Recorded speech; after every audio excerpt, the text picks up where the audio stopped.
Everybody ready?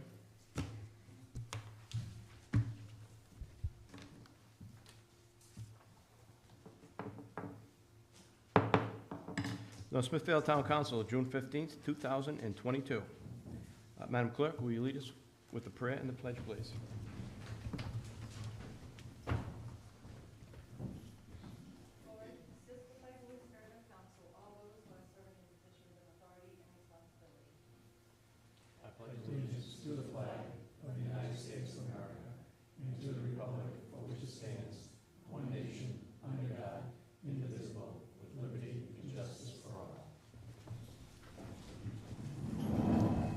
Roll call, please. Here. Here. Here. Here. Before we open the public hearing, I would like to acknowledge the hard work from the Budget Committee. If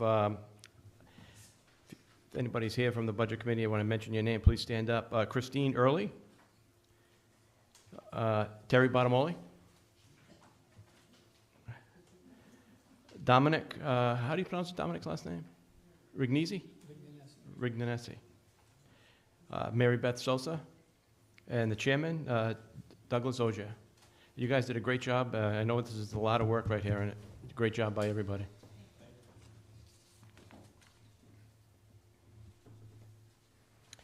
I know the agenda says open forum, so I guess technically since it's on the agenda, I got to do it, but we're just going to, I'd like to go right into the public hearing, but is anybody here that wanted to speak at open forum, or we're just here for the public hearing? You want to speak for the public hearing? You want to speak at open forum? Okay, it's on the agenda, so, excuse me, hold on 1 second. I just going to let Mr. Zosky go first. He had to get out of here. He has another meeting. Thanks. Thank you, Mr. President, members of the council. I come tonight, and as you said, I have to run off to the food pantry board meeting tonight. Conflicts, sorry. It's about budget. Last time I came in to speak about budget, it was about the same three things. Contingency, which also includes fund restoration. And I think it's important to make sure that everyone understands what that is. I mean, as our budget grows, and it grows every year, the fund balance that we have as a percentage shrinks as a portion of that future budget. If we don't have funds to add to the fund balance, we risk running below our ordinance that says that we have to be between 12% and 16% of the budget. I encourage you to look at that. And, you know, obviously, are we in the easiest of times? I mean, folks have sat here through many meetings, many budgets. It's always difficult. And it's important that we make the hard decisions. And these are the hard decisions. It's easy to say, oh, we'll eliminate this, or, you know, especially something that is about, you know, our financial structure. You kick that can down the road. Paving is another one. You know, we've been trying to get our budget up to $800,000 a year. I mean, there is a litany of roads that still need to be done, and will always need to be done. And if we don't get it there this year, again, we fail in our obligation to so many residents of the town to make sure that we have funding for that. And it doesn't matter how much hasn't yet been spent. That money will be spent. It means that we have to keep the money in the budget, because if we fall back, then it becomes harder the next year to increase it again. And the same thing, you know, another of the three is OPEB funding. Everyone hates it. I do too. But it's one of those things that is easy to say, well, we can't afford to do this year. We can't afford not to do that every year. And getting keeping our OPEB funding at a responsible level is something that we do for the benefit of every resident of the town, to keep the town's finances healthy. I encourage you in all your work to consider those. And, you know, there's so many other things that we certainly could talk about, but those are three that I doubt that anyone else will speak to. So I just wanted to make sure that you know that there is at least one person that advocates that we need to keep doing those same things. Thank you. Thank you. Mr. Clifford? I would, I'm just, the conversation was cut a little short the last meeting when I was questioning the legality of the public notice that went out for tonight's meeting and for the tax rates. And I'd just like to ask if you would consider asking Mr. Igliozzi for his legal opinion here, in present, in front of everybody, as to whether or not he believes that advertisement with incorrect numbers in it in any way, shape, or form binds us to go with those rates or jeopardizes us against a lawsuit. Because if I were a commercial property owner and I saw those rates advertised, I might decide not to come to this meeting because I'm looking at getting a deduction. If you don't give it to him, he's got a grudge. I don't know of any other community that just randomly picks numbers this way. So I'd like a legal opinion from him as to whether he feels that fully complied with the intent of that law. Can you ask him? Mr. Igliozzi, there was an advertisement that went out for the budget, and the rates in the budget were different than, or could possibly be different than what we're gonna do for the final budget. Is that legal to, is that past the legal muster in order to do something like that? I mean, I'd have to look at it, but as long as it's a public hearing, anything in a public hearing can be modified during a public hearing. I'd like to be a little more specific. Mr. Igliozzi, all three rates were advertised to drop by 9.6% plus, 9.64%. So you're saying that, Yeah, so, oh, you won't answer these questions? These are not questions that the council ought to be prepared for tonight. But if there's a challenge to the advertising, Mr. Crippen, we'll address it when you challenge it. Well, I'd rather not be stuck with it in a court of law and have to follow those and, let someone sue, a big business maybe, solar companies, they sue all the time. I see Green Energy has another suit going in another community, and those tangible taxes will definitely impact on them if they have the batteries. So, there's a lot of companies that are planning, and if they're reading these ads, and we've given bad information, I yeah, think we're setting ourselves up. my take on this is that the budget is not finalized yet, and I it know won't it be isn't, for a John. couple of weeks, and once it's finalized, then that'll be the budget, and that'll be the But rates. that's not what the budget being finalized has nothing to do with the legal advertisement. That legal advertisement is supposed to indicate what you imply on doing, what your intent is to do with the tax rates. That's why everybody else's kind of makes sense, but ours was a random number. Okay, For I'll fictitious- ask the solicitor to look into that.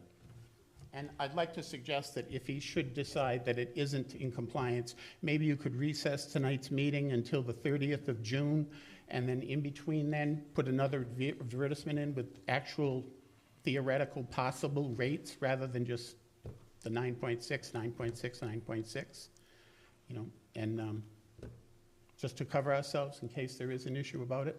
Thank you. Now, if you want to talk about the budget, or you want to talk about, because I'm going to allow open public hearing for the budget issues specifically. This was open forum because it was on the agenda, so I'm allowing it. Did you want to discuss the budget? Well, it's related to what you should be looking at before you consider the budget. Yeah, all right, so we'll get to that. Before point. Yep, we'll get that. Okay. Are there any department heads that would like to be heard? Any, the school committee, fire, police, anybody would like to be heard? Mr. Chief Shadia?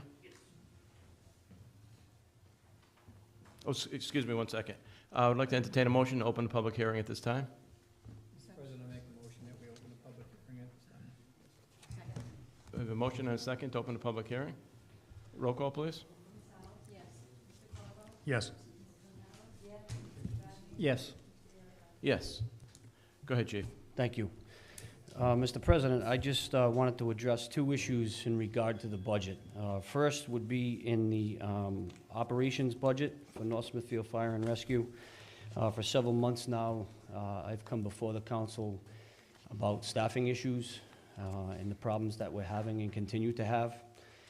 I noticed that in this budget that there's no appropriation for any funding for any kind of staffing increase for the fire department. So I was just curious to see if that's off the table, or if we are going to continue to look at that as a potential option for this year and for the years moving forward as well. That is not off the table. Okay? I'll tell you that. Okay? Just some things to consider if you're going to be contemplating additional staffing. I just wanted to bring you up to the most recent 2022 response numbers. As you can get every month, you get my monthly report, but as of today, at 6 o'clock this evening, North Smithfield Fire and Rescue has responded to 1,010 EMS calls. And we've had to call in mutual aid rescues 162 times in 5.5 months. Right now, my projection is that we're going to do 353 cases to where we will need to have a mutual aid rescue come into town. That will be a plus 33 times in '22 than it was in '21.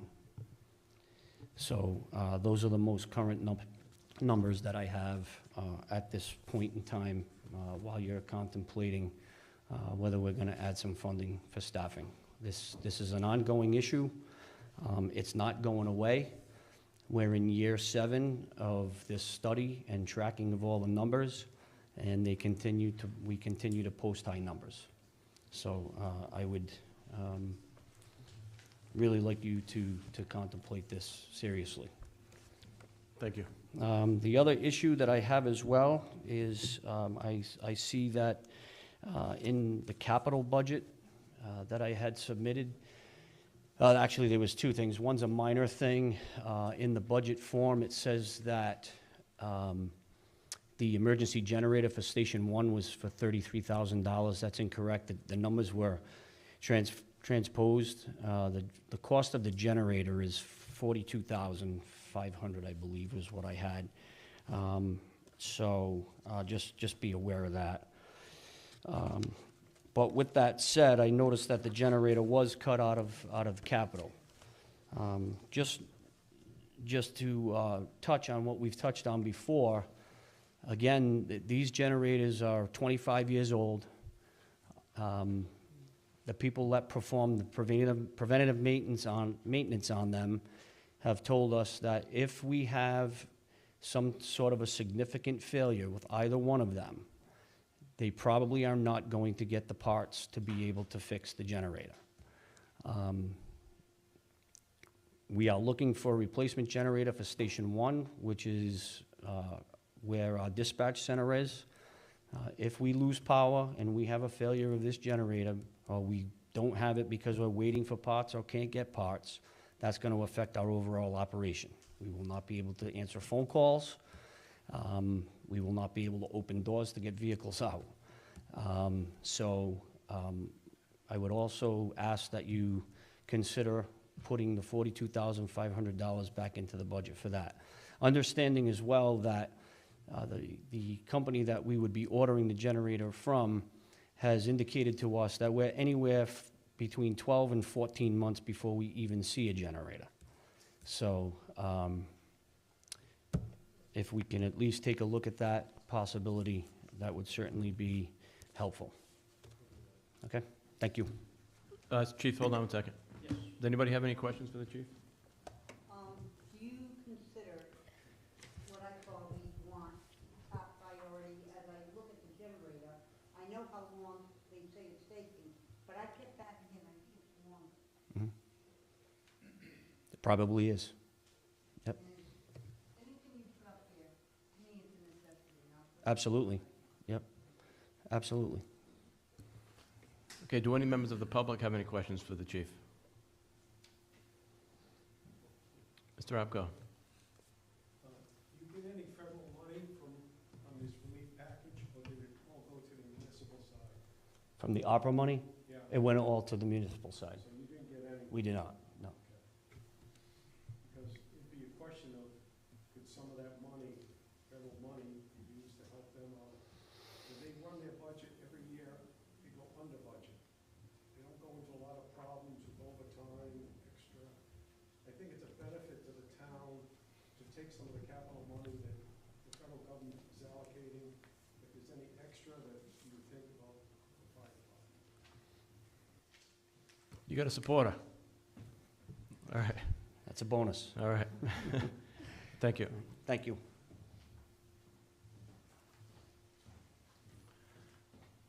Chief Lafferty? Good evening.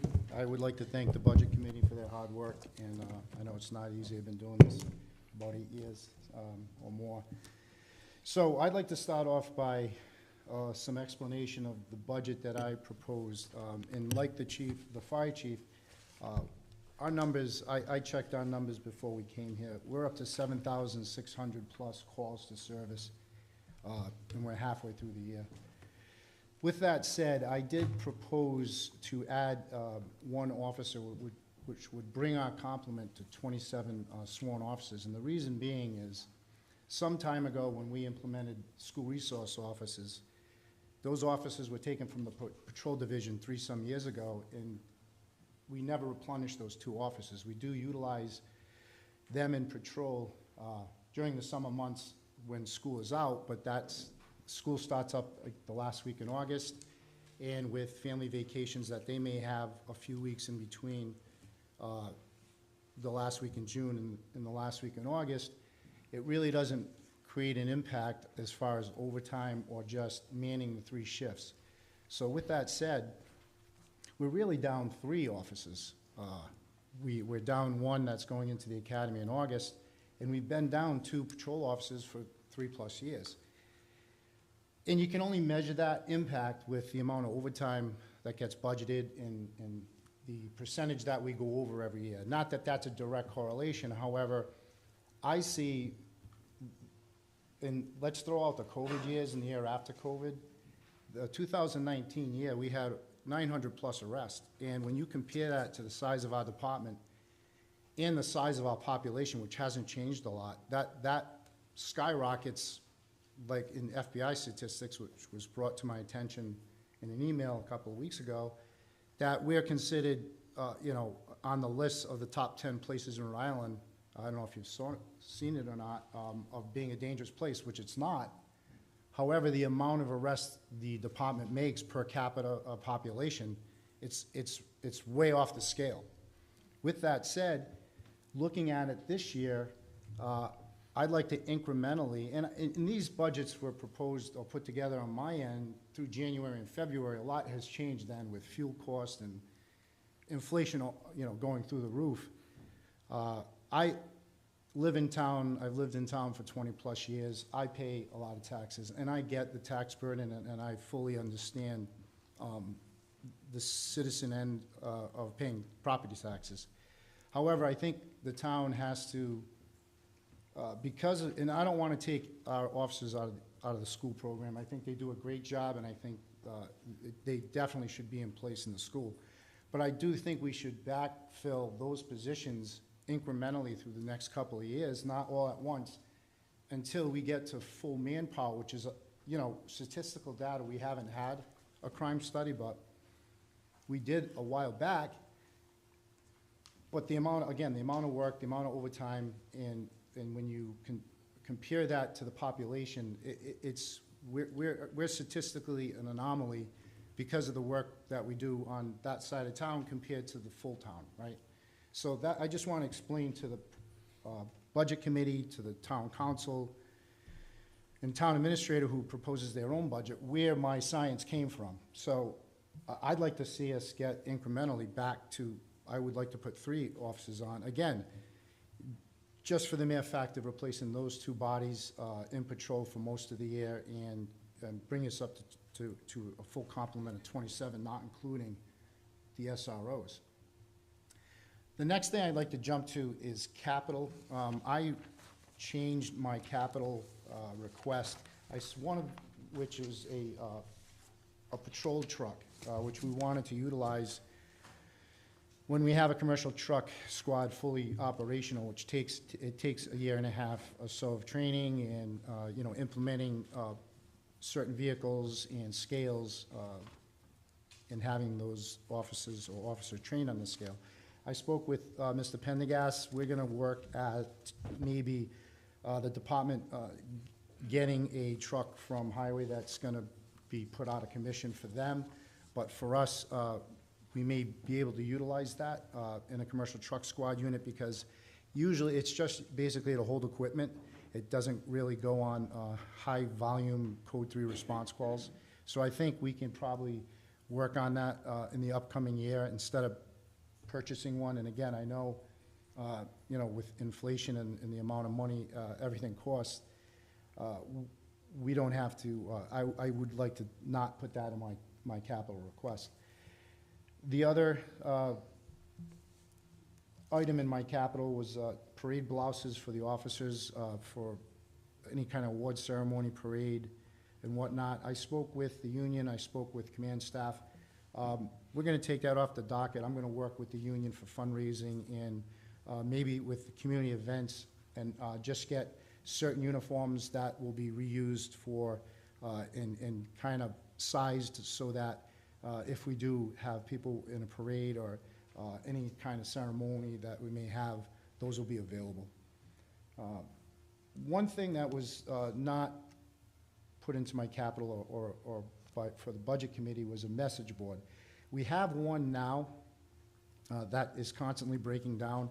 I'm in the process of getting it back up. I think we get it to where we can utilize it.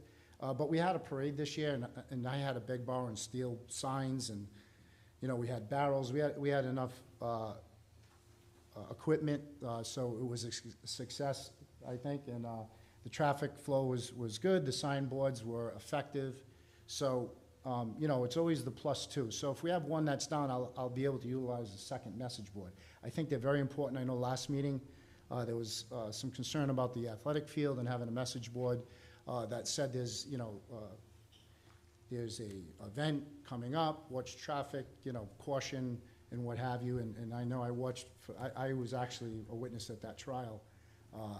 So it is a pretty serious thing, especially when buses are in the lane or roadway or cars at only certain times. I don't think every event needs a sign or maybe a detail. However, I was speaking with the town administrator prior to the meeting, and we're going to get an event schedule from the school committee. We'd like to get that, and maybe we can discuss certain events that come up that we feel may be necessary to have police presence there. So that, I think that is important. I would also like to bring up the Taser contract. I have a big meeting tomorrow with the chiefs of police at 10 o'clock on those departments that are going to go for state funding. The policy has been drafted. The corrections have been made. So we're going to go over that tomorrow. We have to adopt that policy. It has to go to the public for a certain amount of days, I think 30 or 20 or 30 days. Once that happens, that grant money will be available for those departments that sign off on the policy. Right now, I don't know how many officers that the grant is going to cover, and the decision on how much money the town will want to invest in so many cameras, because they're basically $1,300 to $1,600 per officer per month per year, something like that, with data and the warranty, the charging, the download, the cloud storage. So that number is a number that I derived from the Axon contract that I researched a few years ago. So that number may be a plus or minus, probably more on the minus side. So I think we can control the amount of money with the amount of officers that we're going to outfit with the cameras. So we look like we're in pretty good, but it is a guesstimation still. As far as the 3 cruises are concerned, I know the budget committee reduced it to 2. And I'll just say the same thing that I've said every year for the last 8 or 9 years, that these requests come from educated guesses and just going through the process of this is how many miles get put on a cruiser. When it's past its prime, 100 plus miles over, we tend to want to replace that cruiser within that fiscal year because we don't get cruisers for a year plus. So by the time the town council approves it, we put a spec out, a bid. It goes to bid, the bid is won, we get the cars that we want, and we have to wait. And it takes a long time, and as we're waiting, those other cars are racking up miles. So in the years I've been doing this, I've really never seen a car go down in price, especially now. Even when it was good times, it didn't go down in price. So if you don't get 3 that we project now, and we go for 2, which I fully understand, again, being a resident of the town, that car will probably just have to be added to the next budget. So that's what the planning board and I discuss year in and year out on the estimation of mileage in the cruises, how many you think you can purchase, when are you gonna receive them, and how much mileage is gonna rack up on those cruises during that period of time, so forth and so on. So we did end up saving money last year. We bought 2 used detective cars, so we got 2 for the price of 1. And we're always looking at different ways to save money and still get the products that we need to outfit the department. As far as operating expense, in certain areas, as far as training in firearms, some of the department heads that were developing our budget were adding in overtime, which they should not have. So a lot of the numbers look very much on base, and that's where you see a lot of the negative with the Budget Committee's proposals. I looked and checked and rechecked those numbers, and they look pretty good. As far as increases in contractual services, we have a full-time cleaner that we went from 2 to 3 days. That projected cost in the amount of money they increased the cleaning expense, along with our IT contract with Apex, which is put now for a full year for the next coming year, that's why there was an increase in that line item. So, but they do a great job. I think we actually, if we talk with the finance director, I think we've actually saved money instead of going the old way when we had an IMC manager and certain other subcontractors that he would have to get to do certain things in our IT for our department. This is a one-stop shopping, and although I think on the onset, the contractual price per year is a little more, I think you get a lot more for your money. We haven't had nearly as many issues that we've had in the past with data mobile our laptops in the cruises, our storage, our main computers, our standalones, our desktops. Everything's been working pretty well. With that said, I don't have anything to add, and I will take questions. Does anybody have any questions for the chief? Absolutely. Yes. First of all, I think this is, as far as schools, our safety officers, we don't need 2, we need 3. There should be someone at the high school, the middle school, because of the way it's built, and the elementary school. And if we have to replace as far as on staff, in town, I think it should be done, whether it's from any federal funds that the town is getting or the school is getting. I also believe that safety staff at the high school should develop a program for teachers. If you're prepared in an emergency, you're not going to panic as much. And we have never had any drilling, to my knowledge. Your high school may do it now. I left 4 years ago. I'm sorry, we're doing full Alice training, in fact. Wonderful. Making me sleep better at night. Yeah, we have that now. But because of the times, we have to provide you with what you need. And, at heart, we've always been penny wise and pound foolish. And that's why it's costing us down the line. We didn't fix things when they should have been fixed. We let things go. And this is with Bushy and Hallowell. Hallowell could be standing physically, but at the other end, it was not a safe place to have children in case of emergency. You're away from everything. Anybody can walk. There's no way to make it as safe as it should have been. So maybe things worked out for a purpose. It kind of helped us along the way. But as far as safety, you need things. I know you're trying to hold back the numbers, but I think when it comes to safety of our children and staff or people in town, we have to be on top of it. That's mine. To answer your question, rest assured, the communication between the school department, the police department, and the fire department is awesome. It's great. And I don't know how other towns work it, but communication is the key to any intervention. So you need communication, intervention, and then you need the tools and the policy and the people to intervene the right way to deter anything that may happen. It's, it's not all about guns, it's a lot about communication and intervention. They do a great job. I think the schools, as far as their lockdowns, their doors, their locking mechanism, we've utilized the gymnasiums and cafeterias for training. I think their security is pretty good. And again, we are working since COVID and prior to COVID. We've sat down and had tabletops for active shooter training to encompass a full scale. We've done tabletops, we've discussed it.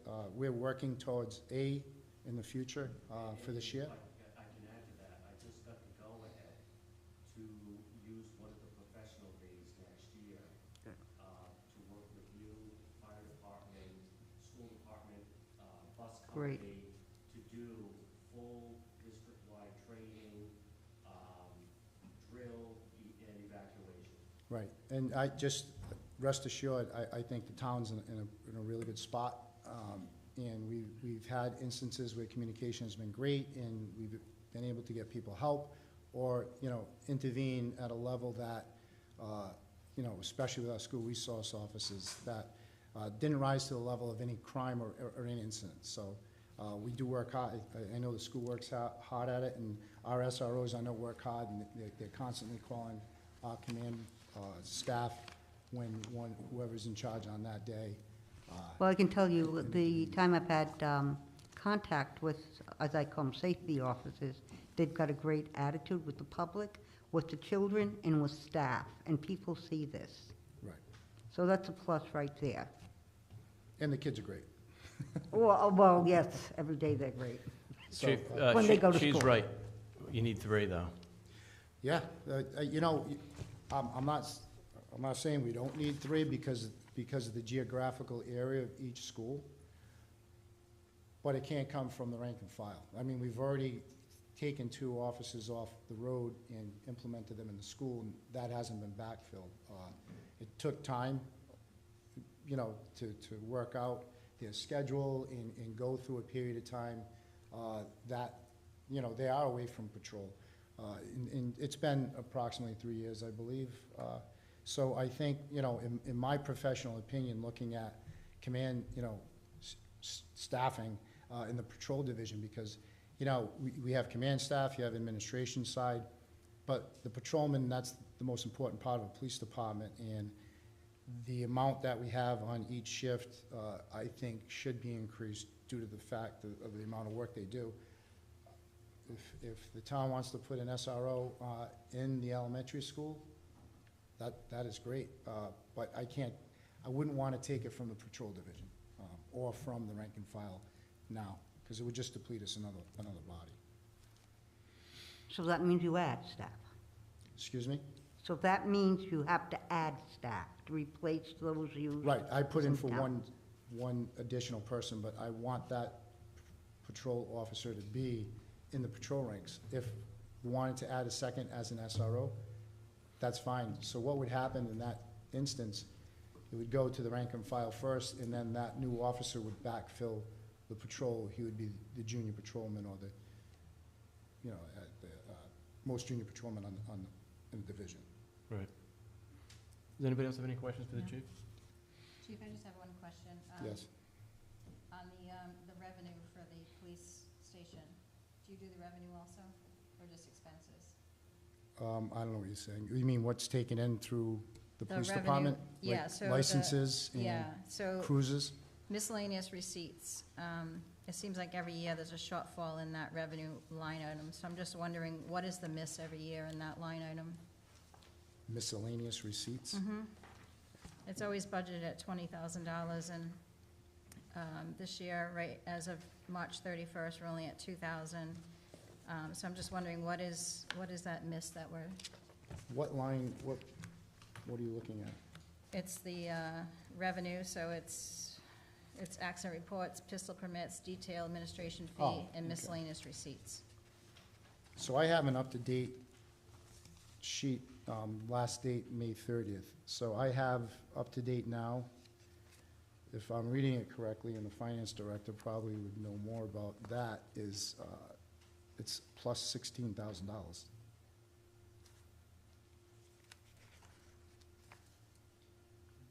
and what is yours dated, I'm sorry? It's line item 55090, miscellaneous receipts. Is that what you, the line item that you're referring to?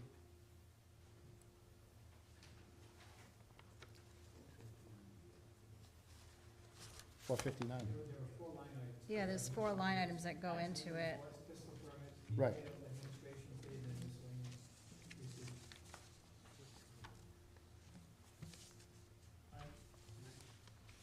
Go ahead.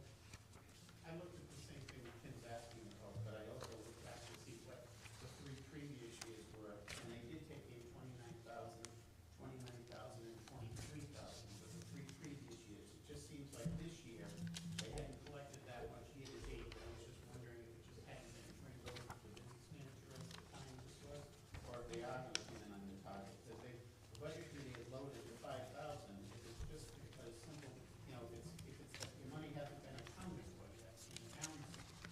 I think Mr. Ogier can speak to that. Yeah, I think Cynthia could probably look it up and get an accurate number, but we looked at the 3 years as well, and I believe it had to do separate expenses, it's not account change, but there were some things that were hitting the miscellaneous receipts that shouldn't have either been hitting the miscellaneous receipts, or were one-time expenditures. Because we looked at that number before we came up with the 5,000, we felt comfortable. So if we saw 14,000, we would say leave it at 20,000, we would have a shortfall in town. I can't remember off the top of my head, because we basically did it on the 5,000. Well, if that number is always gonna fluctuate due to the fact, the amount of details that the town has, I believe that's, comes out of that, correct? The cruiser account, is that part of it? The biggest number on that is miscellaneous receipts. We had budgeted 20,000 this past year. We've only gotten 2,000, so we had to lower it. We didn't have a choice. If we don't lower it, we're just gonna not get the money. We'll be on the budget. Yeah, I understand that. I'm So- just saying, where did we start with 20,000? Like, what gave us the From impression? last year, I can't remember from last, I'm sorry. I cannot remember from last year. I have to look at the year before. It must have been a history, it must have been something that we collected, a one-time thing, I don't know. I know, That's where VIN checks go, police reports. yeah, we're not doing anything any So- differently, any year-to-year basis as far as VIN Yeah. checks, pistol permits. That's all in that We category. don't take in money for accident reports. Right, but those are listed out separately. Do you want to see what I'm looking at? Yeah, yes, please.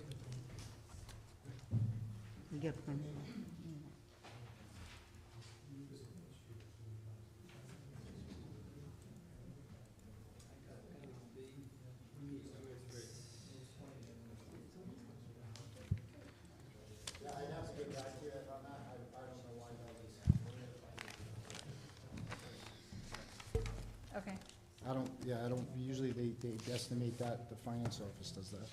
I don't do that. Mr. Ogier? A quick solution would be is, there's details in that account, is to pull the account detail, provide it to you guys, so that you can see what was in that account. And then maybe pull one from 3 years ago, or 2 years ago, as well, to kind of compare it. Right, just to see what we're missing. Right, you can Because is it really a shortfall, or is it just something we're not budgeting for that we should be budgeting, you know? 3 years prior to COVID, and we looked at this year, we gave it, and still over. You know, give you line item detail. I don't get it, because when I looked at the 3 previous years of revenue that came in, it was over $20,000 in all 3 years. 21, 20, and 19.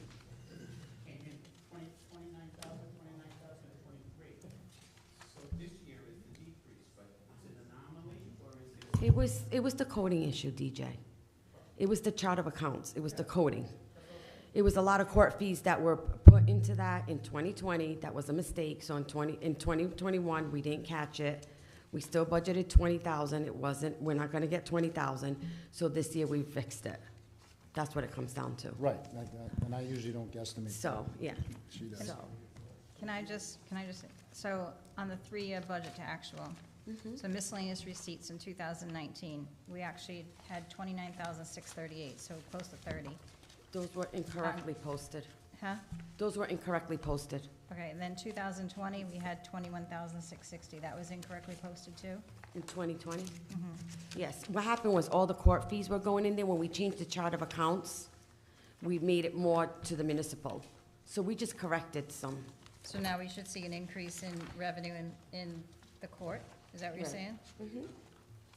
And I can give you a more better answer, like, it's not something I can look up at the drop of a dime, but I will get you more better answer and email it to you tomorrow. I mean, I'll we give are, you like a graph of why we collect a certain amount in one, it just shifted. It was the chart of accounts. I mean, it does say 40,000, and we're at 65,000 in the court. So is that where it's gonna continue to hit, is in the court line? What I have is, it says, what I'm looking at right now in 2021, a lot of the court fines hit this miscellaneous receipts line, and they shouldn't have. When we did the new chart of accounts, we kind of made it better descriptions, so not everything hits miscellaneous. I don't like miscellaneous. Oh, It should that doesn't be give you, miscellaneous, yeah, it right? doesn't give you like a good feeling and a good detail of it. So we made accounts that had better descriptives, better descriptions, so these kind of questions don't come up. So all we did was like shift it and we fixed it. That's all it was. But So- I'll give you a more accurate answer. So I'm sorry, but I think the It's okay. question I'm asking you is, are we really missing this $20,000? Because it doesn't look like, now that you're saying it's in court fees, just as of March 31st, we've already taken in 66,000 to a budget of 40. Right, So we're already up 25, but now we're cutting this line 25. So are we really taking $25,000 of revenue out of the budget that we shouldn't be taking out? I see what you're saying. Because, I mean, $25,000 in saying. revenue Yep. is, helps us somewhere else. But what did we put in municipal? 40,000. revenue? So we probably need to increase that by 20. Right, if that's what you're saying is supposed to be there, Yes. and as I of agree March with you. 31st, we're already at 65,000, I think we might want to take a quick look at what we've collected since March 31st, and maybe it could even go a little bit higher. I'll look at municipal court. I'll have an answer for you. All right, I just don't want to take 25,000 out if we really don't need to. I'll have that for you for the town council column. All right, thank you. And I'll have a better description of it. Thank you, Chief. And just to add to, because I know you mentioned municipal court, in this year, 2022, there's 19 municipal courts, and North Smithfield has always traditionally came in third, fourth, sometimes second, as far as the amount of money and tickets written for the department and for the municipal court. So I know those COVID years, statistical data went way down for the 2 years on car stops, because we would, kind of more or less didn't want to spread the disease. So those numbers kind of threw out this, as far as statistical data and revenue. So now that we're back on track to traffic enforcement, I don't know if that has anything to do with prior years. Thank you. Well, Anyone else have any questions for the chief? Chief, just going back to your original opening statement, you find yourself in a bit of a conundrum, right? Because it's the hard work by the men that are making arrests, men and women that are making arrests, that's getting us on the FBI list, right, as being not safe, because they're doing a great job. Right. But if they weren't doing such a great job and not stopping as many cars and not making as many arrests, they'd think we were a safer community. We'd So be on a it's- different list. yeah, exactly. Right. So it's a bit of a conundrum they're in.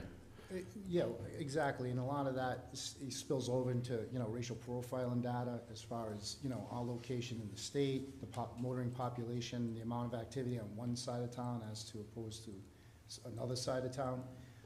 But at the end of the day, it's the amount of officers in a department and how many calls, reports, accidents that are fielded on an annual basis over time. I see it, and when you take any department, the problem is in the statistics work, small department, you take 1 or 2 people away, percentage-wise, that's a lot. Right. 100-man department can absorb that, 200-man department can absorb that. A 26-man department that's already lost 2 officers can't absorb that. As far as, backfilling overtime positions and positions in general, and plus, through the years with COVID, with, filling in spots and whatnot, and of course, it's a challenging job with any injured on duty issues. And so, with that said, yeah, we're a statistical anomaly. Right. For our population and the amount of work. And just one more question. You brought up the body cameras, Yes. but wasn't the state going to be paying for the body cameras? I have a meeting tomorrow, which is basically how much grant money per capita per department, and then that's based on per camera cost. in, in having the department sign on to the policy. So those things have to, the policy has to be signed on to, it has to be a public hearing on it. Once it's, I believe, approved by the AG, and all the departments sign off on it, then tomorrow I'll have more information as to the process of applying for the grant and how much money each department will get. There were some departments that were pulled, I believe randomly, from the cities and towns that will go to a federal grant. There's like 7 departments, everybody else will be under the state grant. We're under the state, so I'll have more information tomorrow. Any members of the public have a question for the chief? Mr. Rapko? Quick question, did the police department have any discussion with the school department about security camera feeds back to the dispatch? Because I know. Yes. So that, like Bellingham, we Yes. visited Bellingham, and there's a full complement of screens, it's a great idea, and it would answer Mrs. O'Hara's question about, you want better security, maybe you can do it with camera feeds, instead of having to use a third officer.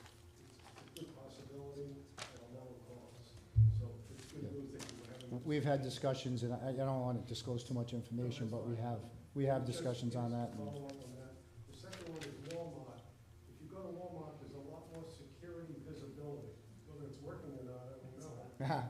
So the question is, are you going to Walmart less now because of all this new security that they're showing in the parking lots and the storage? What happens more often than not, when an organization, a retail organization, changes its, I guess, ceiling for calling the police to prosecute someone who shoplifted or trespassed, those rules change. So you may have a real proactive loss prevention person that moves from one store area to this store area. So our arrests will increase because they're more proactive, and that's cyclical. So without naming different retail establishments, that depends on their policy. It depends on the certain individual that's in loss prevention at that time, at that store, which changes a lot. It also is cyclical as far as holiday season or bad economic times that we're in. So to answer your question, it's a cyclical thing. It's been increasing in the way of our calls for shoplifting have increased because of the retail district. But to say there's real no consistency as far as increase or decrease. It's kind of all over the place. So it's not helping you. So we haven't looked into it or took statistical data on it, but I'm sure just their presence probably has some sort of effect on someone who may have thoughts of shoplifting. I have seen the security company there in the trucks. So we are still there, but off the top of my head, I don't have the exact statistics of when they implemented that security company and what our calls have been.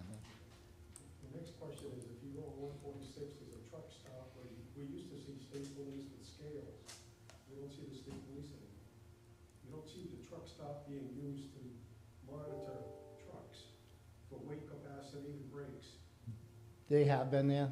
I have seen them. Are they coming back, or are they moving out of the area where they're letting you do it? No, there's no communication as far as how they implement their commercial truck enforcement.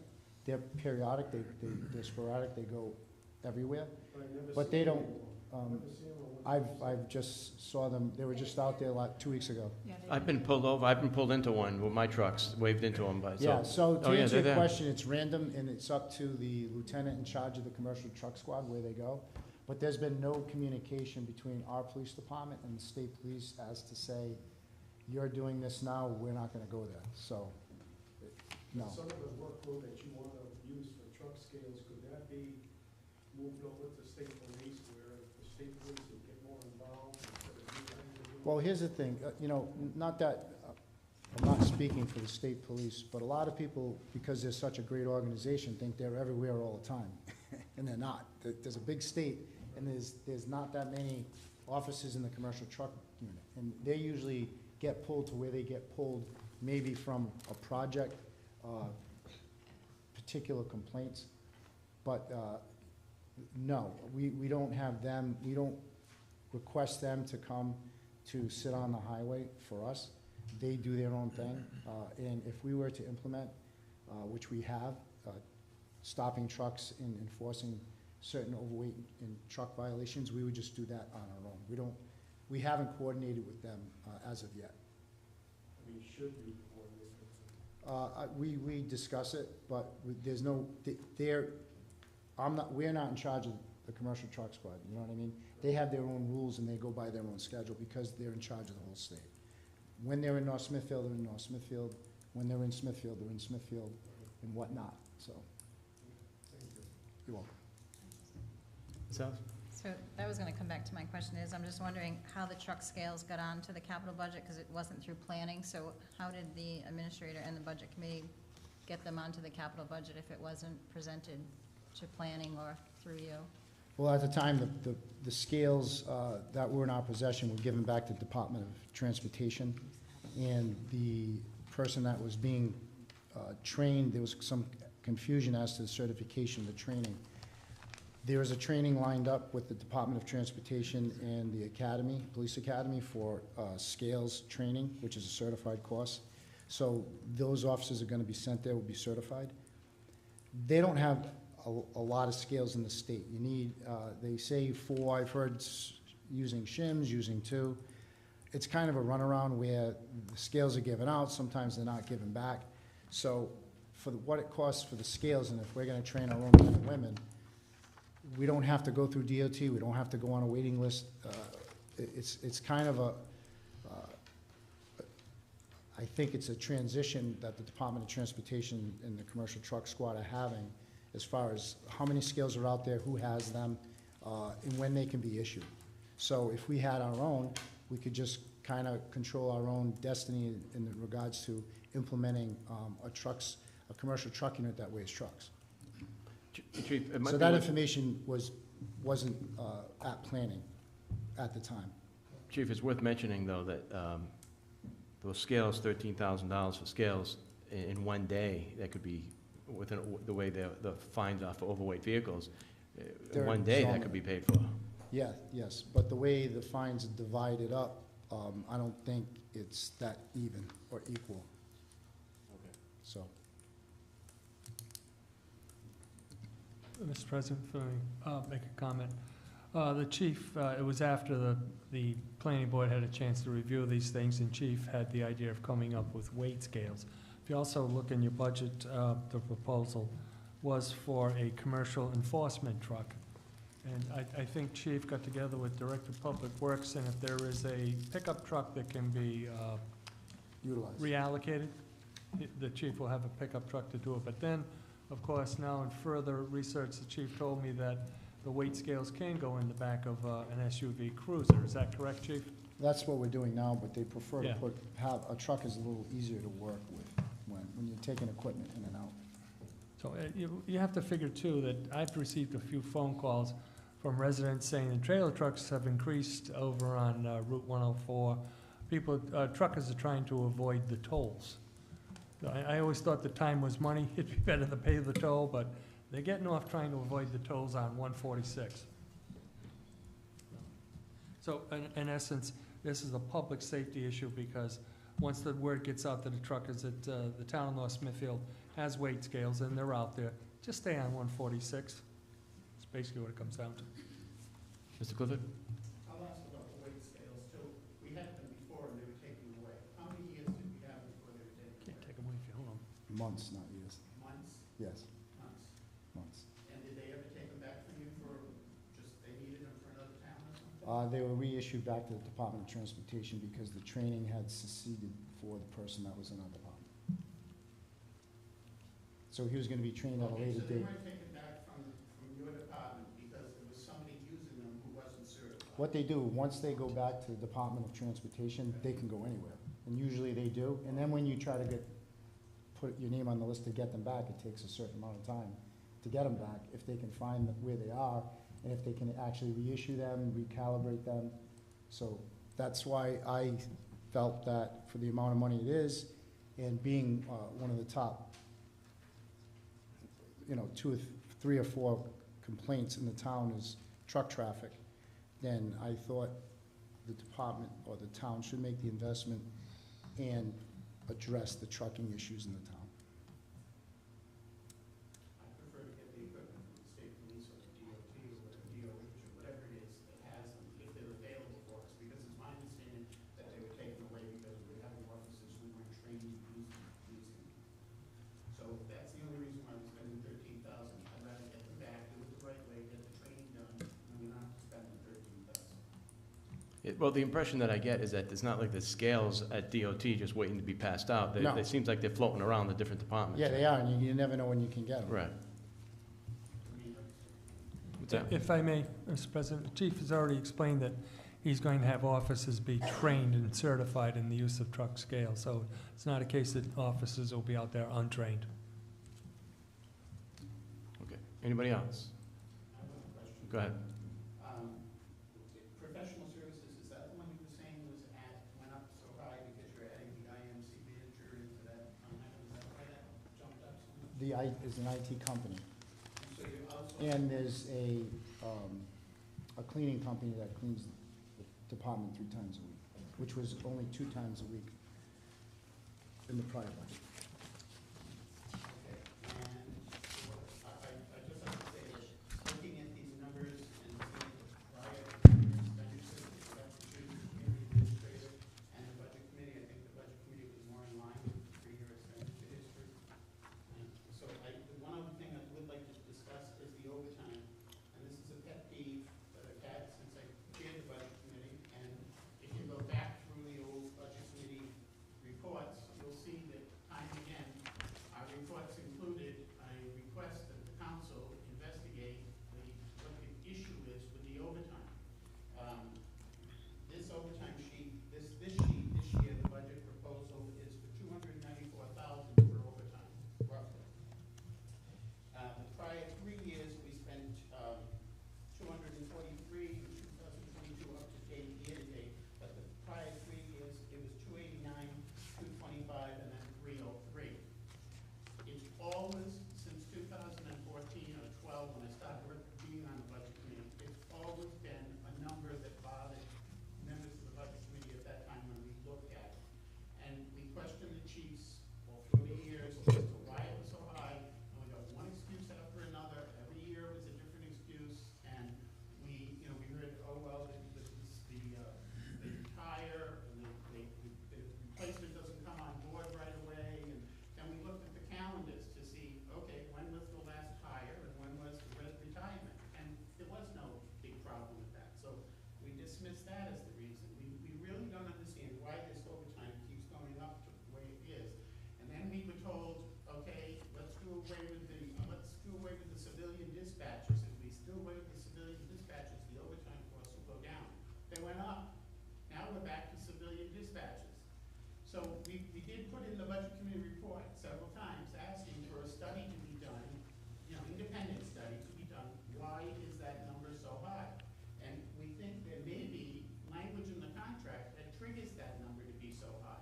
There's language about compensatory time and getting cash or taking the time, but, if everybody's taking compensatory time, then you're kind of creating the overtime. It doesn't have anything to do with the staffing, you're creating for one another.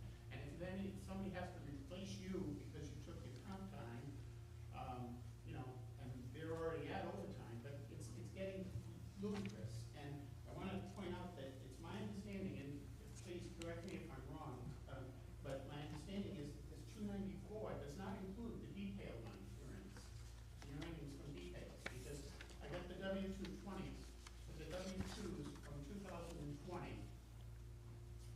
and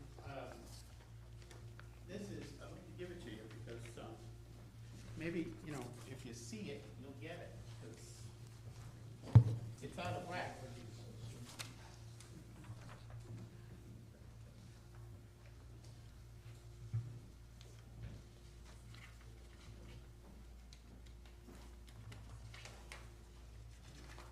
Thank you.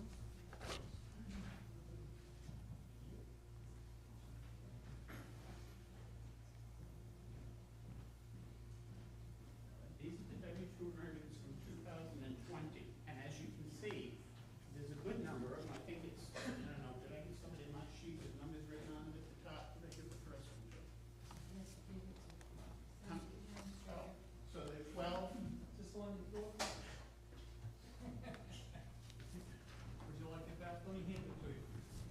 Yep. There's 12 officers, 12 police officers who earned over $100,000 in that year. That's the earnings from overtime, the $300,000 that shows up in your budget, plus the detail account money that they earn. It's not just the overtime. That's, are you talking about details for a third party? Yeah, that's not in here. That's in here, but it's not in the budget of 300. Why would it be? I was told it wasn't. Why would it be? It's a third party that pays the town $25 a car in the officer's rate. This is just strictly overtime. The town has an account that has money from the officers working details, so that has nothing to do with payroll. Has nothing to do with me or the town. No, I understand. And it has nothing to do with overtime, but one question as far as your comment on excuses, they're not excuses. When you're down, I just explained, we lost 2 officers to the school for 3 years. You take manpower off the patrol division, it creates issues, okay? When you have a person leave to another department, it causes issues. There is only 2 academies a year now. The time lapse between the hiring process, which no one's coming out for these jobs, from the time you choose someone, put them through training, put them in the academy, they graduate, they go through FTO, and they have to be passed to take a shift and be a patrol officer, is a long amount of time. So they're not excuses, they're answers to a question, okay? Let me finish. Well, I was actually. And here's a question I have, which changed, and I think maybe the finance director can answer it, because things have changed within this budget as compared to line items and the way things are calculated and entitled, which came from some of the confusion maybe Ms. Al's mentioned. But holiday pay is calculated with overtime, correct? And in past years, that hasn't been, correct? There's 13 holidays that the police officers get whether they work it or not. So those particular weeks, they get more hours for that holiday. So the holidays that they do work, they get paid time and a half. So at one time, those were switched. The time and a half was on the holidays, and the holidays was over overtime. So when we corrected the chart of accounts, we made that more visible and more transparent. So that's why where you see the overtime for holidays worked, you see it on the overtime, and that's why it's broken down like So that. that's an increase. You increased the overtime from the way it was calculated before, correct? Transparent, but The it was amount- always there. It always said holiday, But as but far as the I amount of mean- money which is requested within that line item has changed due to Right. the fact, and it has increased, because they correct? increased with the holiday overtime. Okay, Yep. there's the answer. So just to be clear, what you're saying, this is the W-2 that includes the yearly pay. So this employment, this includes detail pay and department overtime pay. So what's the point? What are you pointing out? Because I'm saying, don't think that's all coming just from the overtime of 300,000. Right. That's coming from the overtime of 300,000 plus the detail payments. But That's a good some thing. of that- Yeah, exactly. That's a good thing. Some of that, but they can't, I've asked, and they can't give you the number. How much of that is coming strictly from the overtime? From department overtime as opposed to, Department overtime caused by shortages in staff. And I understand you're offended by my choice of words and saying excuses, but we went through this with the past chief. He did tell us if we switch to the civilian dispatches, your overtime's gonna go down. It went up. We did hear the other reasons from year to year, and there's no rhyme or reason to it when you literally compare it. So I understand about the academy, I understand about shortage of man, I understand that workers' comp is involved here when somebody gets into another job. But we've also, at the time, in 2015, we did look at some other police departments, and it did seem to be out of whack. So, and that language in the contract really is concerned, and I think the chief even said at the time, not you, I'm not saying you, it was, I can't think of his name. Captain, Chief Reynolds. Reynolds. Steve Reynolds actually said he thought it probably was attributable to the compensatory time. And he said, but to get that language changed now, you're gonna have to give him an arm and a leg to get that language out of there. But nobody's ever done a study to see why is this overtime as high as it is, and where is it coming from? It's just kind of like, we'll just keep making it go higher and higher. Comparatively speaking, though, you're gonna have an incremental cost in overtime due to collective bargaining agreements with raises throughout the 3-year period that they're assigned, right? So overtime is consistently gonna go up if the collective bargaining agreements get signed every 3 years with incremental raises within that 3-year period. As far as manpower and statistical data in spots, that is tracked and it can be tracked, and you have minimum manning, which the way our policy and the way we've been conducting business is no more than 1 overtime slot per shift with a minimum manning of 3. As far as the dispatcher, civilian dispatcher, as far as a savings in overtime, I mean, when we switch back, there's probably a misjudgment that once you accompany dispatch with the patrol division and with the fire code and keeping an eye on a prisoner and having station duty and transports, then you'd have to add 3 or 4 personnel to backfill the person you're taking off the road and putting them at a dispatch position. So again, when you take someone from the rank and file, take them from patrol where they're counted as minimum manning, they can create an overtime slot, but only 1 per shift, then you're gonna have overtime. I mean, we had overtime due to injuries, overtime due to COVID. They're not excuses, they're just reasons. As far as a study of, as far as an incremental raise in the line item for overtime, if you looked at it over a 10-year period, incorporated the raises, I mean, from year to year, again, it's not cyclical, it's kind of random, because you could have 4 officers leave, I think 3 or 4 officers left Central Falls and went to another jurisdiction. When something like that happens, you know, it's tough, it takes time to backfill those positions. Chief, So- just to save you a little bit of effort, I think it's a simple solution. I think we can easily find out how much money was brought in from details as opposed to department overtime. Oh, absolutely. Yeah, so I think that's all we gotta do. Yeah. That's all you're looking for, right? No, that isn't what I'm looking for. I'm saying there's reasons for this overtime triggering, and I think it has to do with the contract language in the police officer's contract, dealing with compensatory time. Or we're just like, you know, I don't understand how the overtime is being controlled, because every time it's been promised in the past that it was gonna come under control with this new move, it didn't happen. Okay, so something is wrong with that overtime account, and again, I haven't looked recently, maybe I will now, but at the time when we looked at other departments, those overtime numbers weren't what we had here. And we had big overtime numbers back to 2012. So, and I think it kind of began with when the language got changed under the administrator, Mrs. Hamilton at the time, put in the language about compensatory time. And then coincidentally, it kind of changed at that point. So maybe it was that language that triggered it. I don't think that the What number line? 2 man, I don't think the number 2 person and the number 3 person, I don't think their salaries are outrageous, even, that's with overtime. That's earnings of 2020. And I didn't say they had overtime. I don't think the chief had overtime. Well, no, I said number 2 and number 3.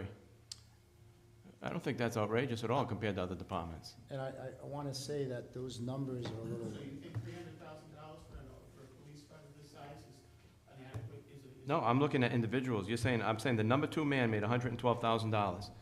You think that's, number 2 man on the department made $112,000 with overtime. I don't think that's outrageous. No, I don't know if he had overtime. You highlighted it. No, I highlighted the ones who made over 100,000. That's what I highlighted, the ones who made over 100,000. Can captains work details?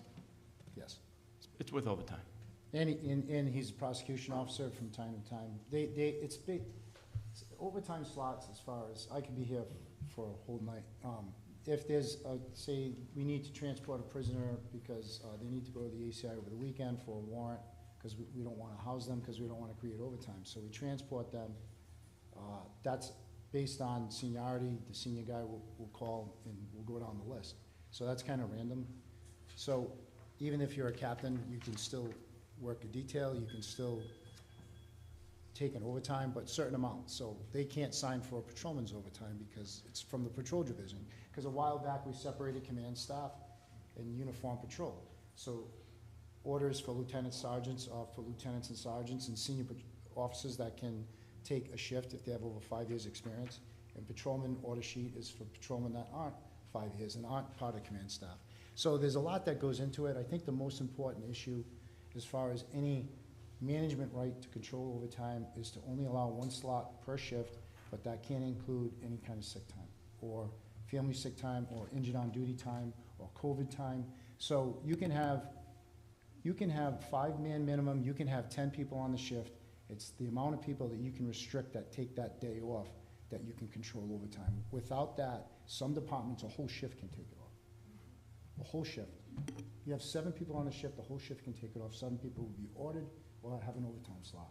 So that's probably the only way you could control it, is by limiting the amount of an overtime slot. With that said, you know, to control it, to reduce it, I don't know how you again, depending on if there's retirements, and again, they're not excuses, they're reasons. And the detailed part of this list or discussion is totally Right. not anything to do with this, so. The detail part, I can't find the document now, but I did want, here it is. I did want to explain that I had a conversation with the finance director earlier in the year about the detail accounts, because I heard that we were having details worked at the solar farms in the evenings on the weekends to stop vandalism of the panels. And my understanding was that the details were for highway work or work being done on the road by the utility company or a tree company where they were mandated to have. Who is that? That's me, I'm sorry. Please turn it off. I did. I don't No, know why let's it's go still on. on. And you knew it was me, Bob. I didn't like about that, I didn't turn it off. So anyway,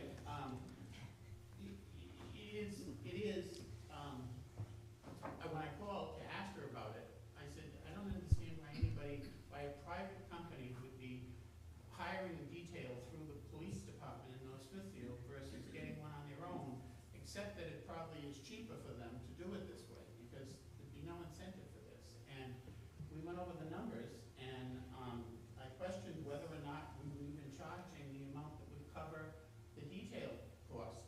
So we were, you know, was the revenue equal to the cost, or we were losing money on the detail account? I still question that. Of course, anybody can hire you could have a party at your house and ask for a detail to be there, but as long as you're willing to pay the 4 hours, you get the detail. I'm trying to tell you, Johnny, it looked to me like we were losing money on the details, not making money, okay?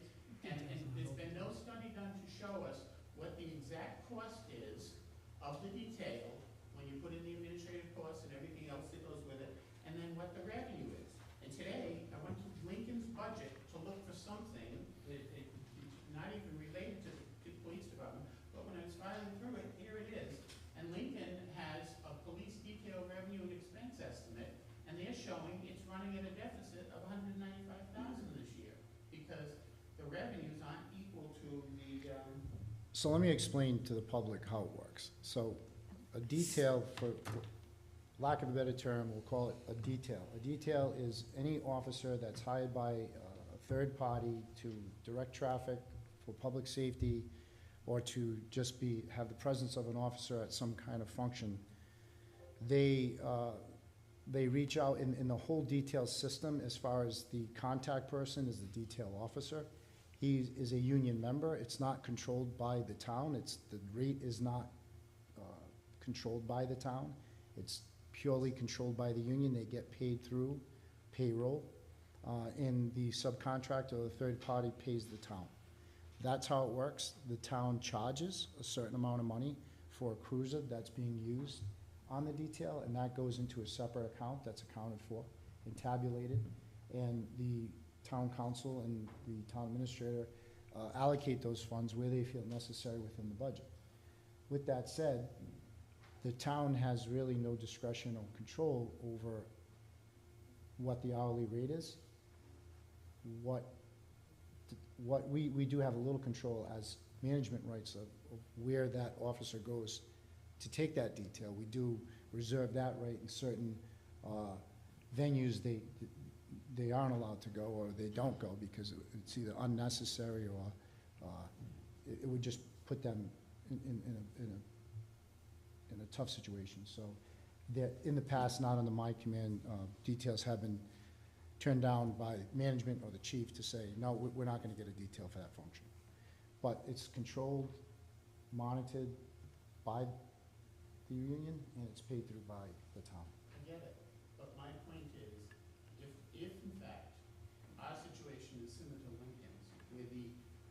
expenses are greater than the revenue from running details, then why would we want to give detail of work and take for a private industry or company so that we can lose more money? Yeah, we wouldn't. So that's what I'm asking for, because we have some type of study like that, so that we can see, should the rate be increased? What's the Yeah. detail rate for a police officer? Off the top of my head, I don't know. However, I think that's been adjusted, I believe, because the amount of money that, there's a fee involved that the officer pays the town, it's a fee per hour, and the detail officer who works for the union coordinating the details, because that's how the best efficient way of running it, because it's actually a very important job to have within a police department, is he gets a certain amount of money from that goes proceeds to. The only mandated detail, control mandated details, the state, they set their rate, which is the cars in the hourly rate, I believe, any state job or any state road. Usually state police take those, but again, they can't fill every detail, so then they rely on the local jurisdiction. And that's the only difference between a detail from the town and a detail from the state. The state sets their detail rate and their car rate, and the town sets all the rest. That's within the town. Now, we also have other jurisdictions. We have reciprocating detail. We can do details in Smithfield. Smithfield can get details here, because if we can't find, we run through our list. Guys to do it. We don't have men to do it. We don't want to leave a construction company out in the street without lights and without someone directing traffic. We'll have them come into town and conduct the detail. So I think that, Details are mandated by certain things, correct? Utility workers in those, like, when National yeah, Grid is out working. they have it's their own. It's mandated. Yeah, it's like, and we've checked with the interlocal trust as to who can do the details, what they need for training, what they need to wear. We've even incorporated, like Smithfield does, retired officers and dispatchers can work a detail if the list runs out. So we just don't want to leave any kind of company out there on the road or wherever. If they request one, we really try hard to get them. If it's required by law, I get it, but if we're losing. A lot of times it's required by their insurance companies. Why are we doing it? So we can take it instead of. That's actually a finance director question. 'cause Yeah, I mean, that's, it's- I don't do the tabulation. It seems that we would be collecting more money than we would be shipping. And I don't budget right? for it. That would, I mean, we're getting bogged down here, but This is, It's something I'd like you to look at. I wrote it down. I will look at it after the budget. I will look at it. it's a It's fair point. basically- We it's- should be, it's- we it's should a be taking in pass-through. more money than we're giving out. It's a pass-through. There's an administration fee of $3 per hour that the town gets for FICA and just for us doing the payroll and whatever. And they just increased it to what, 4 or 5? Yeah. 5, because after I looked at it, it wasn't jiving, because some people will get paid for 8 hours even though they paid 6 or whatever, so sometimes it comes out to our benefit, sometimes it comes out to their benefit. But in the end, it kind of washes out. But I will do a fiscal analysis of it after the budget. I just really don't But I have the can, time I right can, now. I think I can be pretty confident in Mhm. in saying this statement that at the end of the day, at the end of the fiscal year, the amount of money taken in details for cruises, and the amount of money, whatever financial fee there is through the process of producing that check, the town is always in the black. They're never negative. Yeah. Well, I think. So in other words, if there's a shortage in the processing of the checks, that money that account has the money in it. If they were, in other words, it's never a negative. Maybe on that side, but you're still making money on the cruiser that has no paycheck. Right. They also factored in things like vehicle depreciation. Yeah, I don't, If it was there for 1,800 hours of use. Well, this is why we separated our fleet into detail cars that get out, put to pasture, that the radios are taken out, they're still kept up, they're still road ready, but they sit there and they run without moving. So we don't utilize our patrol cars for that because it ruins them. All So right. we have a fleet of just detail cars. we got enough of our own budget. I don't really care about Yeah. what Lincoln's doing, to be honest with you. Mr. Rapko, did you have anything you wanted to say? There's a way to solve, to see if there's a relationship between comp time and overtime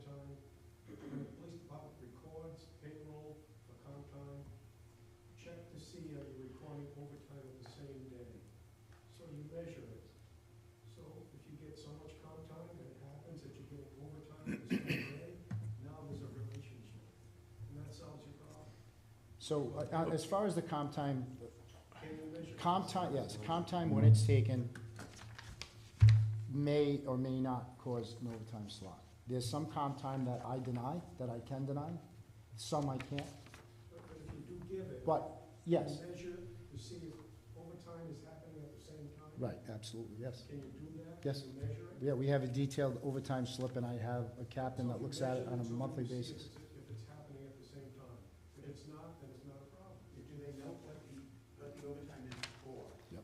And what it's replacing? Yes. Well, that's what we've been asking to see for years, so. All right. We good? Anybody else have any questions? Chief, thank you. Thank you. Thank you, sir. On the mileage, vehicles, I did want to ask one question.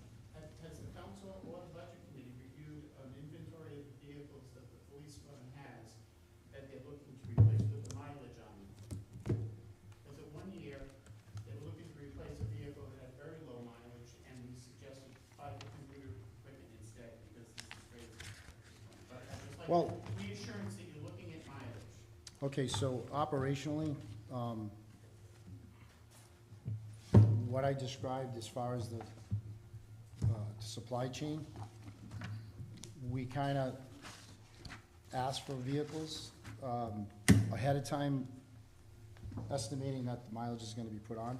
But I have a full color-coordinated mileage and fleet sheet right here that I submitted with my budget for the fleet. It's not up to date. Again, this was done in January. So I do have a sheet of what cars are gonna be replaced and what mileage they have, and what the number is. So I wanted to know how we're looking at that. Perfect. It's not up to date, though. Oh, it's January. It's from January. All right, thanks, Chief. You're welcome.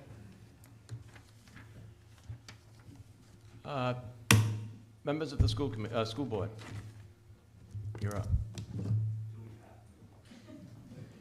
You can't beat that. Just go get the wheelbarrow, that's all. We'll fill it up. Go ahead. Before I leave, Yep. Again, when it was brought to my attention on that FBI study, here's a detailed report from our accreditation officer, it's on the website. It's annual reports put out every year since we've been state accredited, and it has all the information that I think you might want to see as far as crime in the town, where it is. Very good. I'm just gonna give a copy to the town administrator to see what it does.